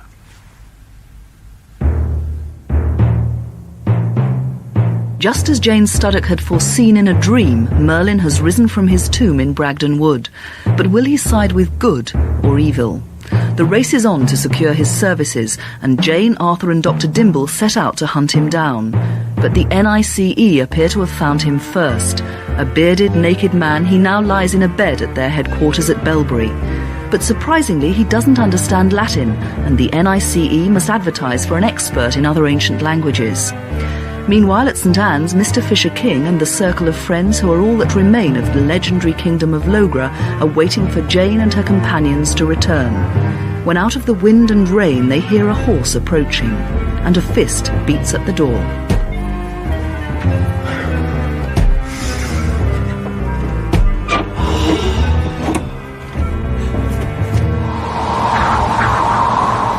Famule, dic domino huius domus, me venis. Famule, dic domino. Hello! Tell the lord of this house that I am come.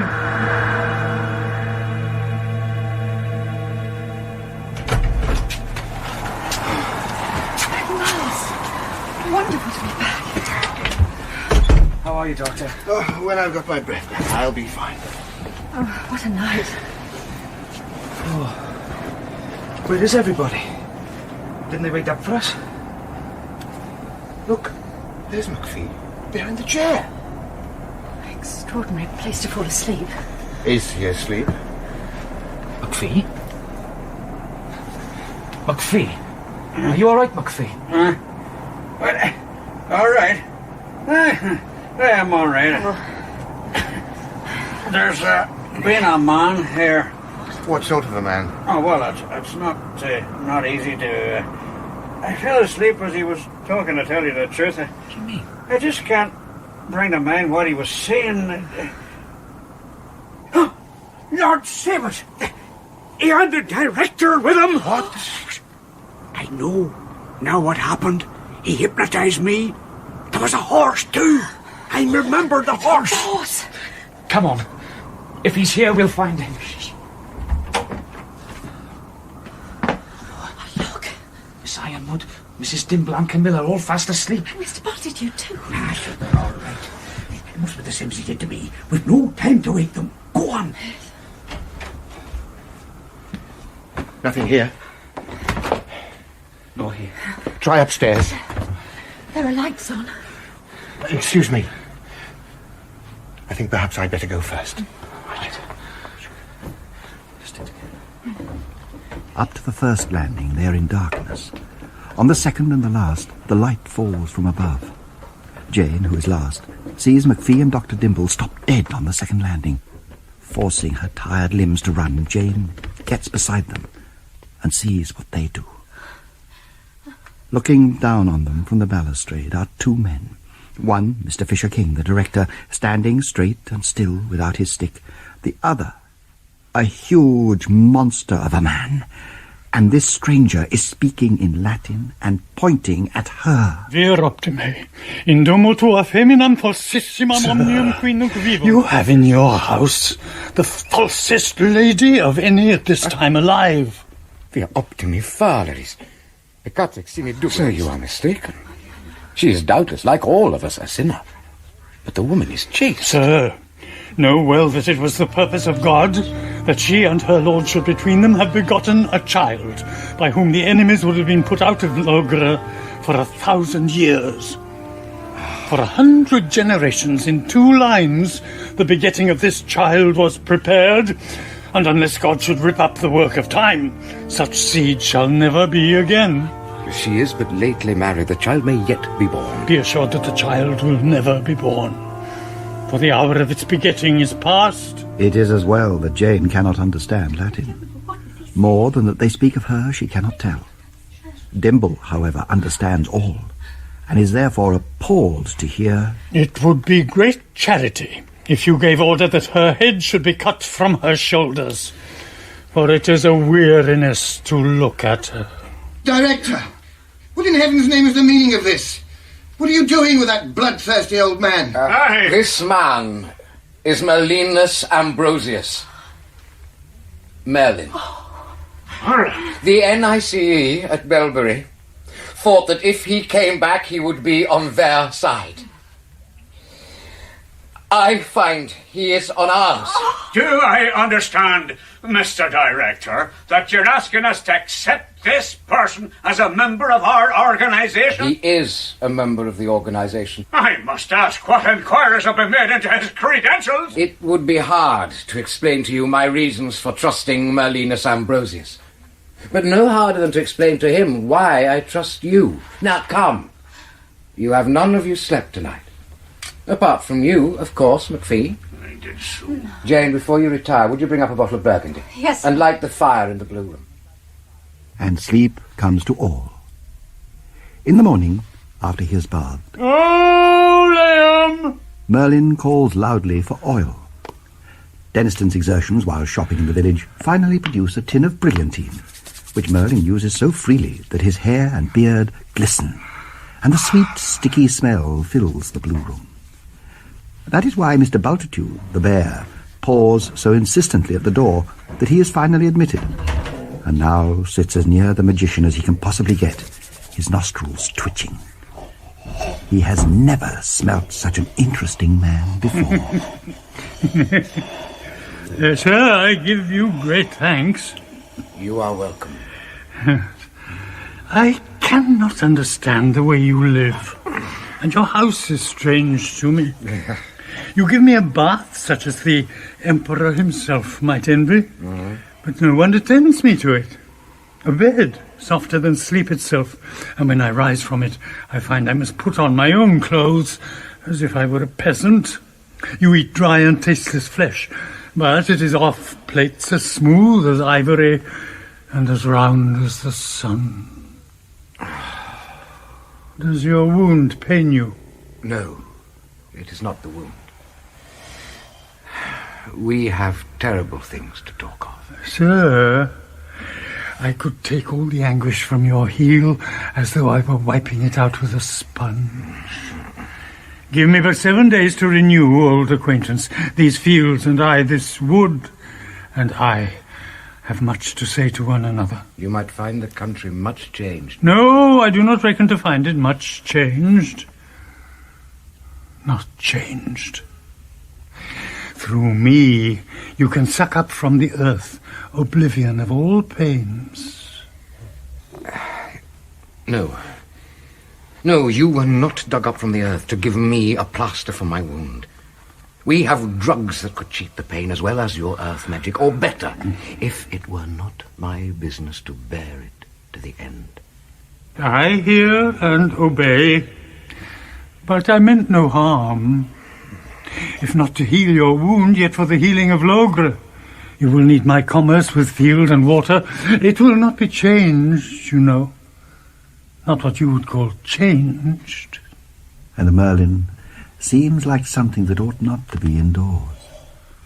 Bathed and anointed though he is, a sense of mould, gravel, wet leaves, weedy water hangs about him. Not changed. But the soul has gone out of the wood and the water. Oh, I dare say you could awake them. A little. But it would not be enough. A storm or even a river flood would be of little avail against our present enemy. For the hideous strength confronts us. And it is as in the days when Nimrod built a tower to reach heaven. I will set a sword in every blade of grass to wound them, and the very clods of earth shall be venom to their feet. I forbid you to speak of it. Whatever of spirit may still linger in the earth has withdrawn 1,500 years further away from us since your time. You shall not lift your little finger to call it out. I command you. It is in this age utterly unlawful. It never was very lawful even in your day. Sir, if I am not to work for you in that fashion, then you have taken into your house a silly bulk of flesh. For I am no longer much of a man of war. Perhaps, though, it was rumoured in my day that among the heathen there were some that were not wholly corrupt, men who knew not the articles of our most holy faith, but who worshipped God as they could and acknowledged the law of nature. I know not where, Babylon, Arabia, or Cathay. I believe it would be lawful to seek help even there. You do not understand, Malin. The poison was brewed in these west lands. But it has spat itself everywhere by now. No power that is merely earthly will serve against the hideous strength. Then let us all to prayers. Now and always. But that was not what I meant. There are celestial powers. Created powers not in this earth, but in the heavens. Those powers of heaven have come down to this house. And in this chamber where we are now, Malacandra and Perilandra, which we call Mars and Venus, have spoken to me. What will come of this? If they put forth their power, they will unmake all Middle-earth. Their naked power, yes. That is why they will work only through a man. Huh? A man whose mind is opened to be so invaded. One who has dabbled in magic in the days when dabbling had not begun to be evil. A Christian man and a penitent. In all these western parts there was only one man who had lived in those days and could still be recalled. You. Silence. Sit down. You put us both to shame. Sir, you are the Pendragon. You Yes. have been in heaven. You are not as I. You have looked on their faces before. Greater spirits than I have looked on will descend this time. There is no promise that either you or I will save our lives. or our reason. I do not know how we can dare to look upon their faces. But I do know we cannot dare to look upon gods if we refuse this enterprise. Since day and night make no difference in Mark's cell, he doesn't know whether it is minutes or hours later that the cell door opens, and Augustus Frost returns to lead him once more into the presence of that gaping and dribbling monstrosity, the head of Alcazan. But to Mark's surprise, Frost takes not the slightest notice of it. He leads him across to a narrow door in the far wall. Go in. You'll speak to no one of what you find here. I will return presently.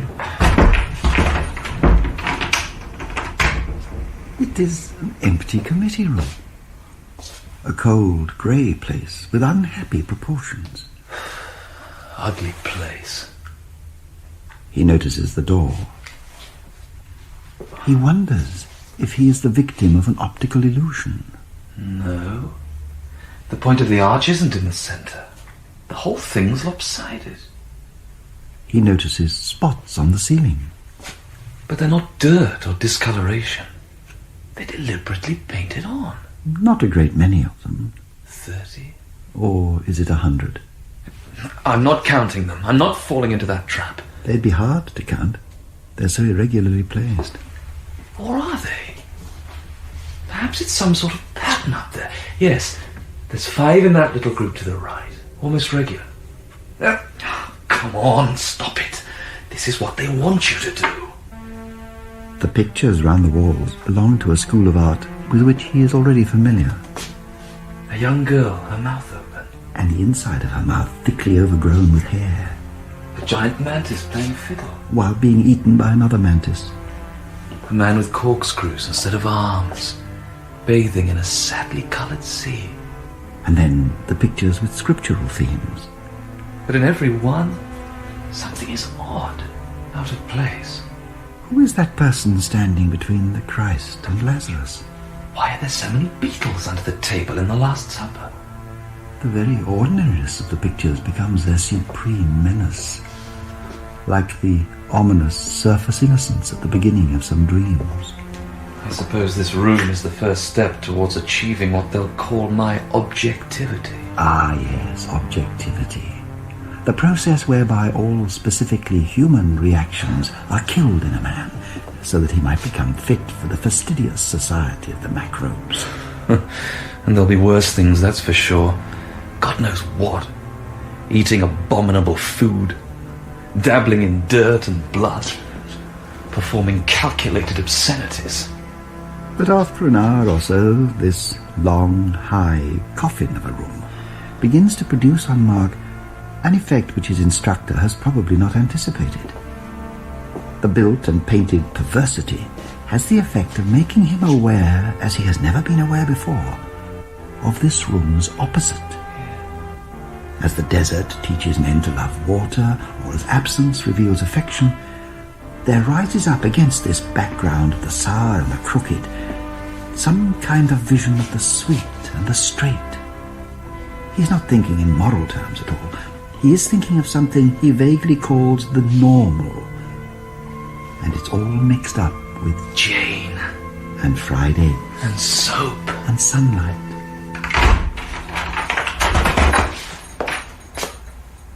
Come with me.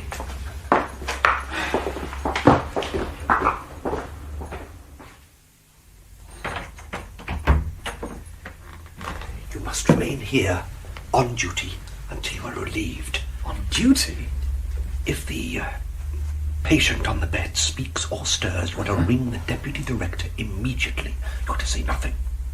Indeed, it would be useless if you did, because the patient does not understand English. Remember, ring up immediately if it stirs. Patient? Looks like a damn tramp. Ah, thank God for a fire, anyway. Perhaps have a cigarette. Yeah. I'm sorry, I didn't mean to... I beg your pardon? Foreigners, eh? You do speak English, then? Yeah. Governor, you ain't got such a thing as a bit of baccy about you, eh? At St. Anne's, an unusual thing has happened to Mr. Bultitude, for he's got out into the garden without being muzzled, and the bear has passed a very agreeable morning investigating the turnips. Now, in the early afternoon, he has approached the garden wall. I think there is a sense in his mind of endless green lands beyond it, and bees the size of sparrows, and innumerable hives. There is a chestnut tree near the wall which the bear can easily climb, and from its branches he can drop down on the far side. Oh no, I pull up, Sid, look at that! A bloody great bear! Here, it's not ours, is it? Of course not, you were in her cage this morning. Here, let's get it. Why? Well, bears cost money. I don't know, the NIC wants another one, and here it is, free. Oh, all right then. Hop out and ask it to step inside. Beg your favour, now we'll dope it. Not with my lunch, you won't. Oh, well, we'll have to use mine then. Where's the bottle? Here. Right. Here you are then. Hey, good boy. Woo-hoo. Come on, Bruin. Here's a good boy. Hey, dinner time. You know, I think it's best if you go on pretending you don't understand English. Yeah, foreigners, eh? Yes. Actually, they're not foreigners, you know, but they are very dangerous people, and I think your best plan is to keep silent. Hey? Yes. Don't get no doubt of me, hey? Heartily, you and me knows that. But as regards the future... Hey? Yes, of course. You see, we're both in considerable danger. Foreigners, eh? No, I told you they weren't. They seem to think you are, though. They get no doubt of me. I've been trying to think out some sort of plan. And I was wondering... Delly. What? I've got a plan. What is it? Go on, what is it? How'd it be if you and I made ourselves a nice bit of toasted cheese? Who are you? Jane, what is it? A huge woman. Flame-coloured dress. Her breasts exposed. Her eyes mocking me. Her skin's dark, honey-coloured. Red cheeks, red lips, black eyes. Brutal, ogreish, gleeful, Jane. coming towards Jane, me. can you hear me? Who is she? Can you speak to her, Jane? She holds a torch, flaming. Oh, be careful! Look out! Oh, you burn the room! You burn the house! Get back! You'll burn us both! Oh! You're awake now. Yes. That was so frightening. Yes. I saw this woman. Yes, I know you were telling me. Was she real? Oh, yes, she is real enough. Who was she? Did you know that in each planet there is a representative of every other planet? She, Jane, is our terrestrial Perelandra, otherwise known as Venus. I don't understand. No, I don't suppose you would. But you were perhaps bound to meet her. She is what you'll get if you won't have the other. How do you mean, sir? It's to do with what I spoke of before. Obedience within marriage. Obedience to your marriage. You have rejected your husband, you know. You have rejected the masculine in him. Just as he, I have no doubt, has abused the feminine in you. Now, if yours was a virginal rejection of the male, God would allow it. And you would go on to meet something far more masculine than a man later on. But you are not a virgin. Neither are you a Christian. If you were a Christian wife, your meetings with Venus would be tempered. As you are not, you get her raw, dangerous, demoniac, and you don't like it. You mean I'm repressing something? Yes. And I'm afraid there's no escape for you. There is no place in this world for someone who won't be either a pagan or a Christian.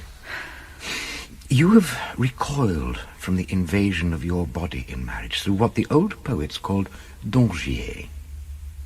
We call it pride. You are offended by the masculine itself, the loud, eruptive, possessive thing against which you resort to primness. But at some stage you will have to surrender. The male you could escape, for that exists only on the biological level. But the masculine, none of us can escape.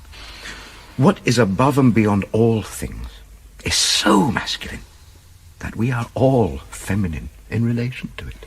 You mean I shall have to become a Christian? Looks like it. If for no other reason than to temper the effects of Venus. And by the way, she is going to be especially active here tonight. I want you to tell the others you must all stay together tonight. In the kitchen, perhaps. Do not come upstairs. Why, sir? Our enemies at Belbury have advertised for an interpreter, an expert in archaic dialects. Well, we shall send them one. Oh, yes, by the splendor of Christ, we will send them one. Tonight, I will bring Merlin before my masters. He will be opened. Powers will pass into him.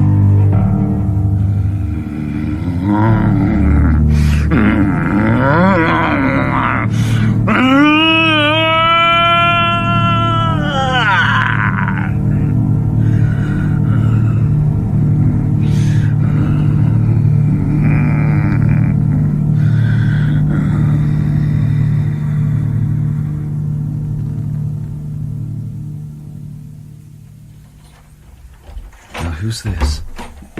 Wither and Frost. And who on earth is that? White-brimmed hat and a cassock. It's some kind of priest. But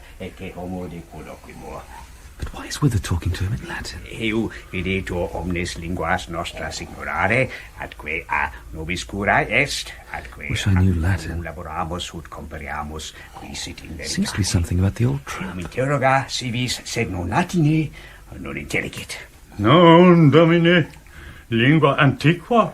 What a huge man that priest is. Hello? The old tramp's seen him and is pretending to stay asleep. His eyes definitely came open. He won't get away with that performance. What have you asked the priest to do? He is trying a number of ancient languages to find which one the old man understands. Where did you find him? He was sent in answer to our advertisement. Doesn't he speak English? No, he's a Basque priest. A Basque? But look, the old man's shivering, jerking his head. I think he's trying to say something.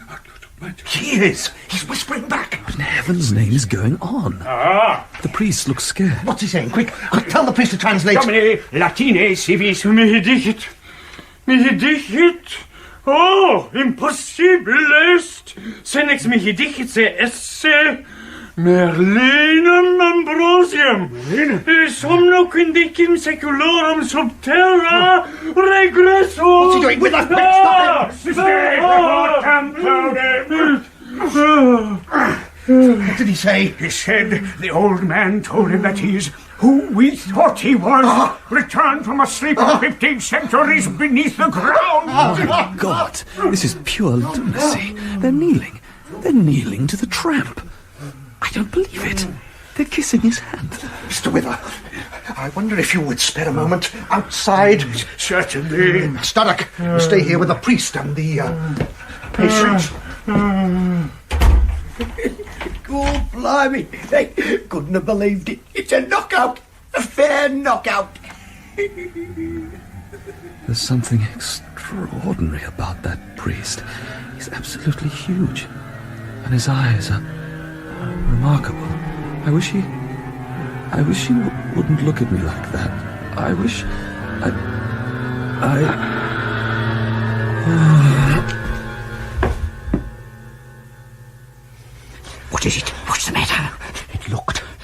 he looked as if the man in the bed were only doing what the Basque priest instructed. Oh, surely. How would a Basque priest come to invent the story that our guest was Merlinus Ambrosius? That is the point. If the man in the bed is not Merlin, then someone else, namely the priest, knows our whole plan of campaign. We must consult the head as soon as possible. This evening. We can't. Have you forgotten? It's the inaugural banquet tonight. Our dear director, Jules, is coming. You'll be dancing attendance on him till midnight. You have therefore to consider at once what to do with the priest and, the old man. We must get back to them. We have left them alone far too long. Without a plan, we must be guided by circumstance.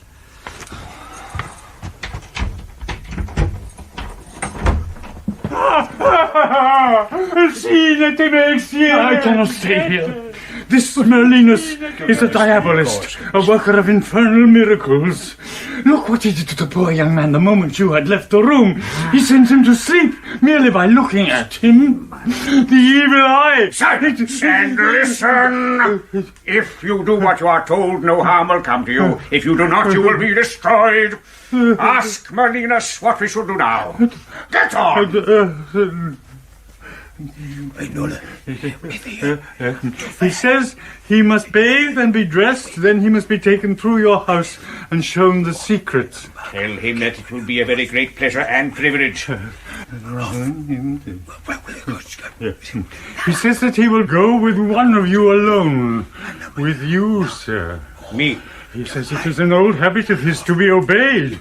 He is asking you now whether you wish to have him for a friend or an enemy. Pray, ask him to step this way, and you come with us. What's happening? Merlinus wishes me to show him the house and its secrets alone. I will allow no such arrangement. My dear Frost, this is hardly the moment, and one of us must be free to meet Jules. You had better rouse Studdock if you can. Studdock! Studdock! Get up! What do you mean by sleeping here? Come with me to the objective room. Now, in the objective room, there lies, stretched out on the floor beneath the spotted ceiling, a work of art in the Spanish tradition. A large crucifix, ghastly and realistic. We have half an hour to pursue our exercises. You must trample on this. Stamp on the face, spit on it, abuse it in any way you can. But look, What is it? Be quick. We have very little time. This is all just superstition, isn't it? Well, if so, what is their objective about stamping on the face? Isn't it just as subjective to spit on a thing like this as to worship it? I mean, if it's only a bit of wood, why do anything about it? That is superficial. If you'd been brought up in a non-Christian society, you would not be asked to do this. Of course it is superstition. But it is that particular superstition which has pressed upon our society for a great many centuries. Yes. It still forms a dominant system in the subconscious of many individuals who appear to be wholly liberated. Now pray, make haste. The quiet urgency of Frost's voice almost conquers Mark. He is on the verge of obeying and getting the whole silly business over when the defencelessness of the figure deters him. The feeling is an illogical one. His reluctance is not because its hands are nailed and helpless, but because they're made of wood and helpless. Because the thing, for all its realism, is inanimate and cannot in any way hit back. He remembers one of his sister's dolls, which he once pulled to pieces as a child. What are you waiting for, Mr. Studdock? Mark is aware of the rising danger. If I disobey, my last chance of leaving Belbury alive may be gone. I'm as helpless as this wooden Christ. Christianity is nonsense, but he does not doubt that the man once lived and was executed thus by the Belbury of his day. Yes, and this is what will happen to me if I remain on the side of the straight. This is what the crooked does to the straight. Do you intend to go on with the training or not? But Christianity is a fable, and it would be ridiculous to die for a fable. This man himself on this very cross discovered it to be a fable and died complaining of it. But then, is this the moment to turn against the man? If the universe is a cheat, is that a good reason for joining its sign? Mr. Studdock, I am waiting for you to start. It's all bloody nonsense, and I'm damned if I'll do any such thing. Mr. Frost, I am sorry to interrupt, but I believe that our esteemed director, Mr. Jules, is waiting for us in the drawing room.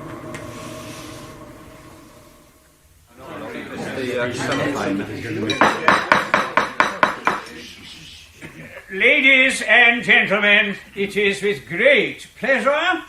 Nothing could give me greater pleasure, in fact. How ridiculous they look, with the Jules and the idiotic old tramp between them. They seem to think he's someone special. If only they knew. Better not look at him, he winked at me then. I am sure there is not one of you who needs an introduction. The esteemed director of the NICE, Mr. Horace Jules. Jane. Thank you, Mr. Wibber. I'm reminded of a story I once heard in a cocktail lounge. Jane, can you hear me? Yes. What can you see? It's a huge banqueting room. Someone's making a speech. And there's a sort of tramp-looking man at the top table. Mm-hmm. Oh, and there's Marlin standing behind him. Is Mark there? Mark? Oh, yes, there he is. Next to the very fat Italian man who was there when they saw Alcazan saved. Filostrato. The main speaker. In the field of Yes, he seems to be a Cockney. Horace Jules. But who may be recognised by you. And that is as gross an anachronism as to trust to cavalry for salvation in modern war. Oh, that's wrong, surely. What? Well, Jules has just said cavalry, but he must have meant cavalry. With the delicate balances of human potential, and we must accept the challenge of the past by throwing down the gauntlet of the future. Oh, come on, you can't get away with a line like that. That challenge with determination, and meet it we must, because the future density of mankind suspends upon the implosion of the horses of nature. He must be drunk. And the madrigal of verjuice must be Talthibianized. What is it, Jane? Mr. Jules is talking nonsense. Can you see Merlin? Yes. He's got his eyes fixed on Jules. He seems to be concentrating very hard. And are people listening to Jules? Well, everyone looks puzzled. Mark's laughing. He's got his head down so that no one will see. Perfection and evenly deranging the surrogates implanted in a continual of porous variations. We shall not, till we can secure the erobation of all Prestundurianites. They're all laughing. And now Mr. Wither's standing. He's forcing Mr. Jules to sit down. Hey? What's your blood do? I think Mr. Wither's going to restore order.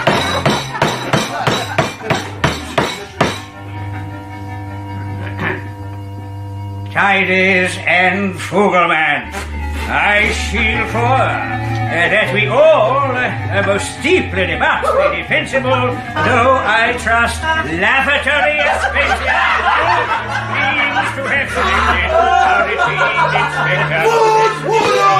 Are you blamming? It's absolute chaos. There are fights breaking out everywhere. Where's Merlin? I can't see him or the tramp.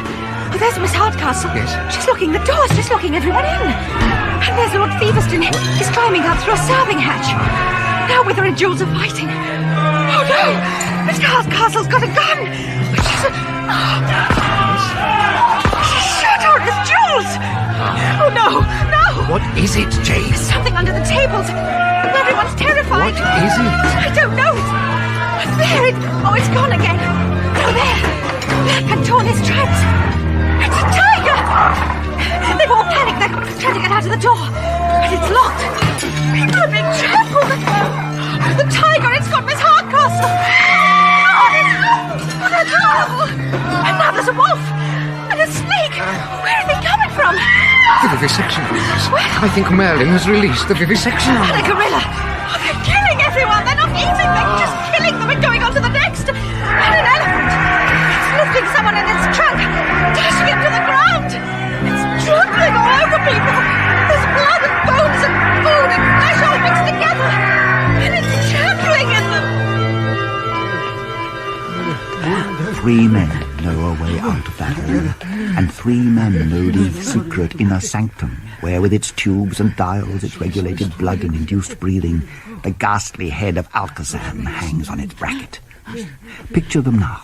Wither, Straik and Filostrato, all of them daubed with blood, Filostrato with his right arm badly mauled, walking down the passages towards it.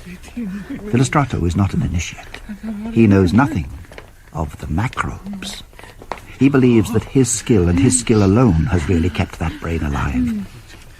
Wither takes his left arm firmly, Straik his other. Straik and Wither lead him, with no antiseptic preparations, straight into the presence of the head.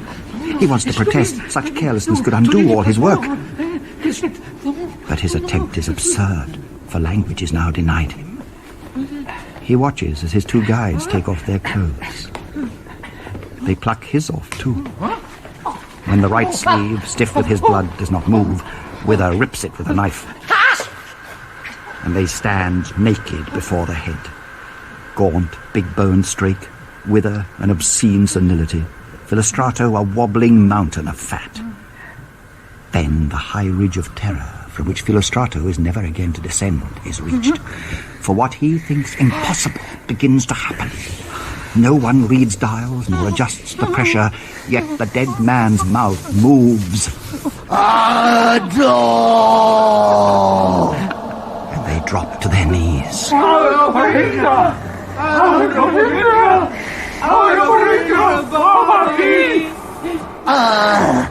Another! Give me another head! Filostrato knows at once why they are forcing him to a certain place in the room. He devised it himself. But this little guillotine is not meant to be used like this. It should all be prepared weeks beforehand. The temperature of the room exactly right, the blade sterilized, the attachments all ready to be made almost before the head is severed. He has even calculated what change the terror of the victim will make to the blood pressure. The supply should be arranged accordingly. His last thought is that he has underestimated the terror.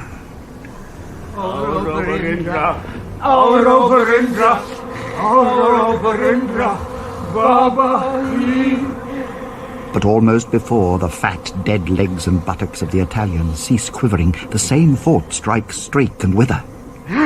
That the head will ask for... another! And Wither has the knife. No! As Straik bolts, Wither is after him, both of them slipping in Filostrato's blood.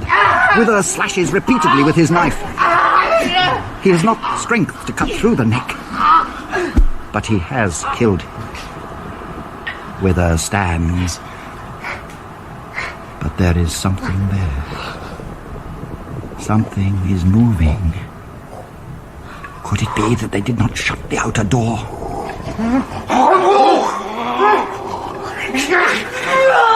And Mr. Bultitude's dark mind is filled with excitement as he remembers forbidden and forgotten pleasures. Warm, salt tastes, the pleasant resistances of bone, things to crunch and lick and worry. Yes, I can see it all. They're all dead. The floor of the dining hall's completely covered. The electric light's on and it's quiet. Oh, wait. Somebody's coming. Oh, it's Merlin. He's picking his way through the bodies. He seems to be looking. He's bending down. He's found someone. Oh, it's Mark. He's alive. He's alive. Thank goodness. He seems to be in a daze. Sorge, What? Sorge, Michel! He's shouting something at him, but Mark won't understand Latin. What is he saying? Sorge, Michel! Ah, get up, wretched boy. Oh, well, yes, Mark seems to have got the message. And now Merlin's giving him a note. Ah, yes, that'll be Deniston's note. Oh. Your wife awaits you at the manor at St. Anne's. Come quickly by road as best you can. Do not go near Edgestone. Now Merlin's pushing him. He's leading him over the bodies, down the passage, and out of the door. Oh, it's snowing. Oh, it's bitterly cold. Oh, Merlin's thumped him in the back, and he seems to be running for his life. And as Mark runs, so Augustus Frost, in his own way, attempts to flee. He goes into the objective room, pours petrol on the floor and furniture, and strikes a match. And this is the first moment at which he begins to suspect that death itself might not cure the illusion of having a soul. That death might indeed prove the entry into a world where that illusion rages unchecked. He begins to know, but simultaneously refuses to know, that souls exist. He half sees, he wholly hates. The physical torture of the burning is hardly fiercer than his hatred. In this attitude, eternity overtakes him, as sunrise in old tales overtakes time, and turns them into unchangeable stone.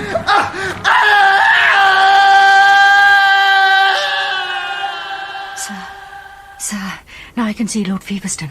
He's escaped too. He's outside Belbury, amongst a lot of cars. Where the hell's my... I left against that Bentley. It's been stolen, damn it. Damn it! Huh? Well, at least I can speak again. Another consolation. There's enough left for me to steal half a dozen. They're not going to need them. How about this one? Good. Who's that? Oh. Imagination playing tricks. Anyway, let's try this for size. Now then, should be simple enough. What? Who's that? It's driving itself. It's going too fast, for God's sake! Please, we'll never hold the road. If there is someone in control of this, please, for God's sake, slow down. We're going too fast!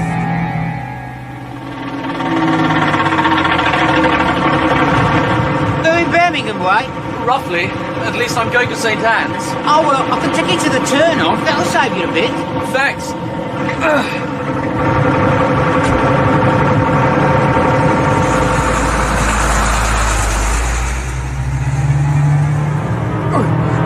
Oh, please. Oh, please, stop! Oh, no, for God's sake, stop!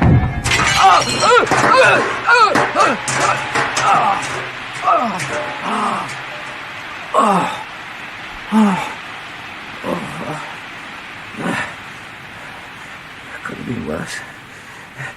Could have been my car. As Feverstone extricates himself from the upturned car, he sees that he's not alone. A tall and massive figure in a black cassock is before him, its back towards him, walking steadily away. Hi! The figure turns, looks at him in silence, then resumes its walk. All right. Go on, then. I don't like the look of you in any case. In fact, I seldom like the look of anyone less.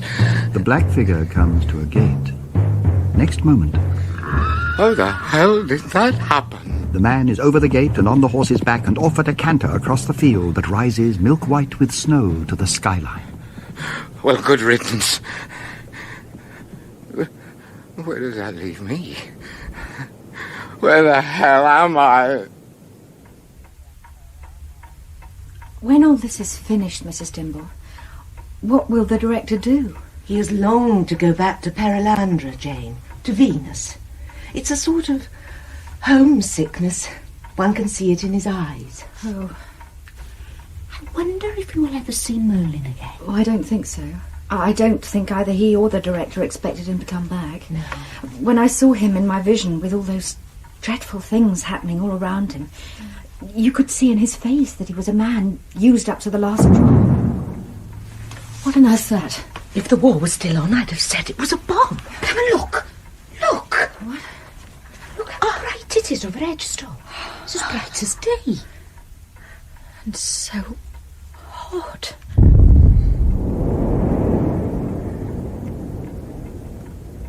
It has begun. Oh, stop, will you? Come on. Oh, stop, damn it. Oh, damn you. Oh, come on. You'll stop. Come on, pull over. There's a good chap.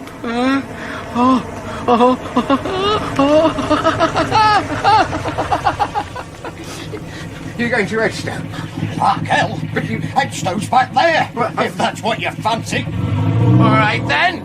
Go to hell! Oh. In the end, there is nothing for it but to walk. Every vehicle is going away from Edgestone, none going towards it. It's getting infernally hot. All around him, snow is melting in the fast increasing heat. Haze from the melting snow fills the air. When he reaches the brow of the last descent into Edgestone, he can see nothing of the city, only fog, through which extraordinary coruscations of light come up to him. He's a few paces down the hill when he decides to turn. I'll follow the Exodus. I'll make for London. He turns. But instead of going up, he finds he is still descending, as if he were on shale. The ground slips beneath him, and he slides 30 yards down the hill. He tries again. He's flung off his feet. He rolls downward, stones, earth, grass, and water pouring onto him. A wave of earth. Behind him, the valley has been turned into hell. The pit of fog burns with a blinding violet flame. Water roars, buildings crash. His mouth and hair and nose are full of earth. The slope grows steeper, the ridge heaves up, and the whole wave of earth rises, arches, trembles, and with all its weight and noise pours down on him.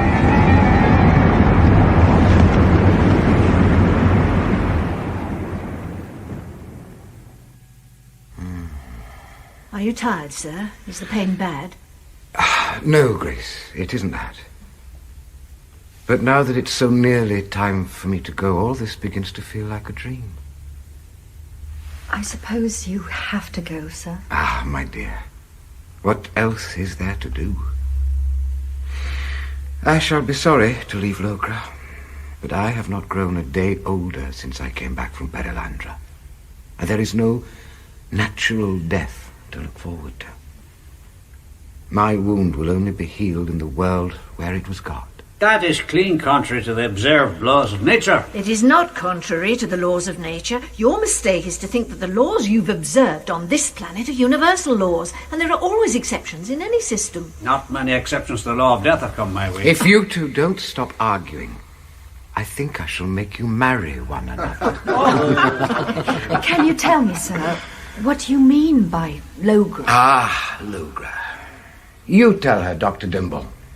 Well, it's a sort of haunting. How something we may call Britain is always haunted by something we may call Logra. Haven't you noticed how we are two countries? After every Arthur, a Mordred. Behind every Milton, a Cromwell, a nation of poets, a nation of shopkeepers. Is it any wonder they call us hypocrites? But what they mistake for hypocrisy is really the struggle between Logra and Britain. Some time ago, when our director returned from Venus, he was summoned to the bedside of an old man then dying in Cumberland. That man was the Pendragon, the successor of Arthur and Uther and Cassibellaun. Our director received from him the office and the blessing. Some of the Pendragons are well known to history, though not under that name. Others you have never heard of. But in every age, they and the little Logra which gathered round them have been the fingers which gave the tiny shove, or the almost imperceptible pull, to prod England out of the drunken sleep, or to draw her back from the final outrage into which Britain tempted her. This history of yours is a wee bit lacking in documents. It has plenty, but you do not know the language they are written in. When the history of these last few months comes to be written, there will be no mentioning it of you and me, nor of Merlin and the Pendragon and the planets. And yet, in these months, Britain rebelled most dangerously against Logra and was defeated just in time. Shh. What's that? Ah. Open the door, Mr. Denniston. Mr. Multitude! And half covered in snow! Oh, look here! Oh, there's another. Another bear. Oh. Is there indeed? Then I strongly suspect, Arthur, that is the future Mrs. Multitude.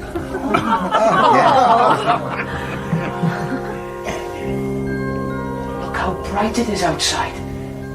It's as if a whole dome of light is standing over the garden.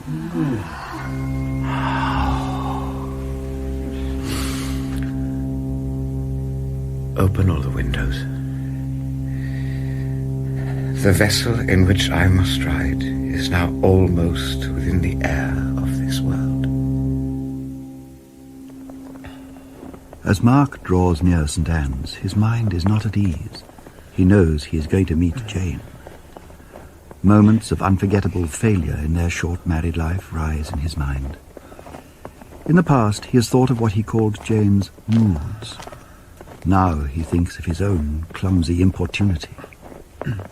Inch by inch, all the lout and clown and clodhopper in him are revealed to his inspection. The coarse male boor, with horny hand and hobnailed shoes and beefsteak jaw, not rushing in, for that could be carried off, but blundering, sauntering, stumping in, where great lovers, knights and poets would have feared to tread. How could I dare? And dare, too, with such careless stupidity. Standing alone in the mist, he grows hot to the forehead at the thought of it. I shall release her. She'll be glad to be rid of me. What he has called her coldness seems now to be her patience. For he loves her now. But it's all spoiled. Too late to mend matters. The sky's growing brighter every minute. Sir, can we be with you to the very end? Child, you should not stay till then. You are waited for. Me, sir? Yes. Your husband is waiting for you in the lodge. Should you not go to him? Must I go now? If you leave the decision with me, it is now that I would send you. Then I will go, sir. Go in obedience, and you will find love. You will have no more dreams. Have children instead. And Jane leaves the house with the director's kiss upon her lips and his words in her ears. She moves in the liquid light of the garden and its supernatural warmth, past the greenhouse and the piggery, across the wetness of the lawn, going down all the time, down to the lodge, descending the ladder of humility. First she thinks of the director, then she thinks of Mellelville, then she thinks of her obedience, and the setting of each foot before the other becomes a kind of sacrificial ceremony. She thinks of children, and of pain, and death. She thinks of Mark and all his sufferings, and the vision of Venus, raw and dangerous, comes to her mind. How if he does not want me? How if he is not there? A great gap of relief or disappointment, she cannot say, is made in her mind by this thought. But then she sees the window. The bedroom window of the lodge is open, and clothes piled on a chair inside so carelessly that the sleeve of a shirt, Mark's shirt, hangs down over the outside wall. And in all this damp, too. How like Mark. How exactly like Mark.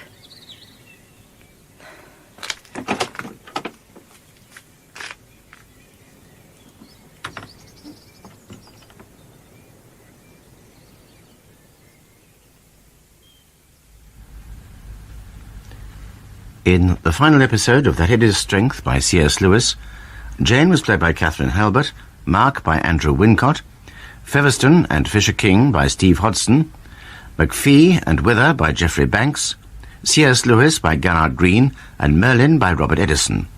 Arthur was Andy Hockley, Camilla, Sian Lloyd Owen, Miss Ironwood, Daphne Rogers, Dr. Dimble, Graham Colclough, and Mrs. Dimble, Tina Gray. Miss Hardcastle was Judy Bridgland, Filostrato, Roger Hume, Straik, Robin Kyle, Jules, Graham Patton, Augustus Frost, Terry Molloy, and the Tramp, Stephen Granville. The music was composed and played by Vic Gammon. That Hideous Strength was dramatised by Stephen Mallatratt and directed at BBC Pebble Mill by Nigel Bryant.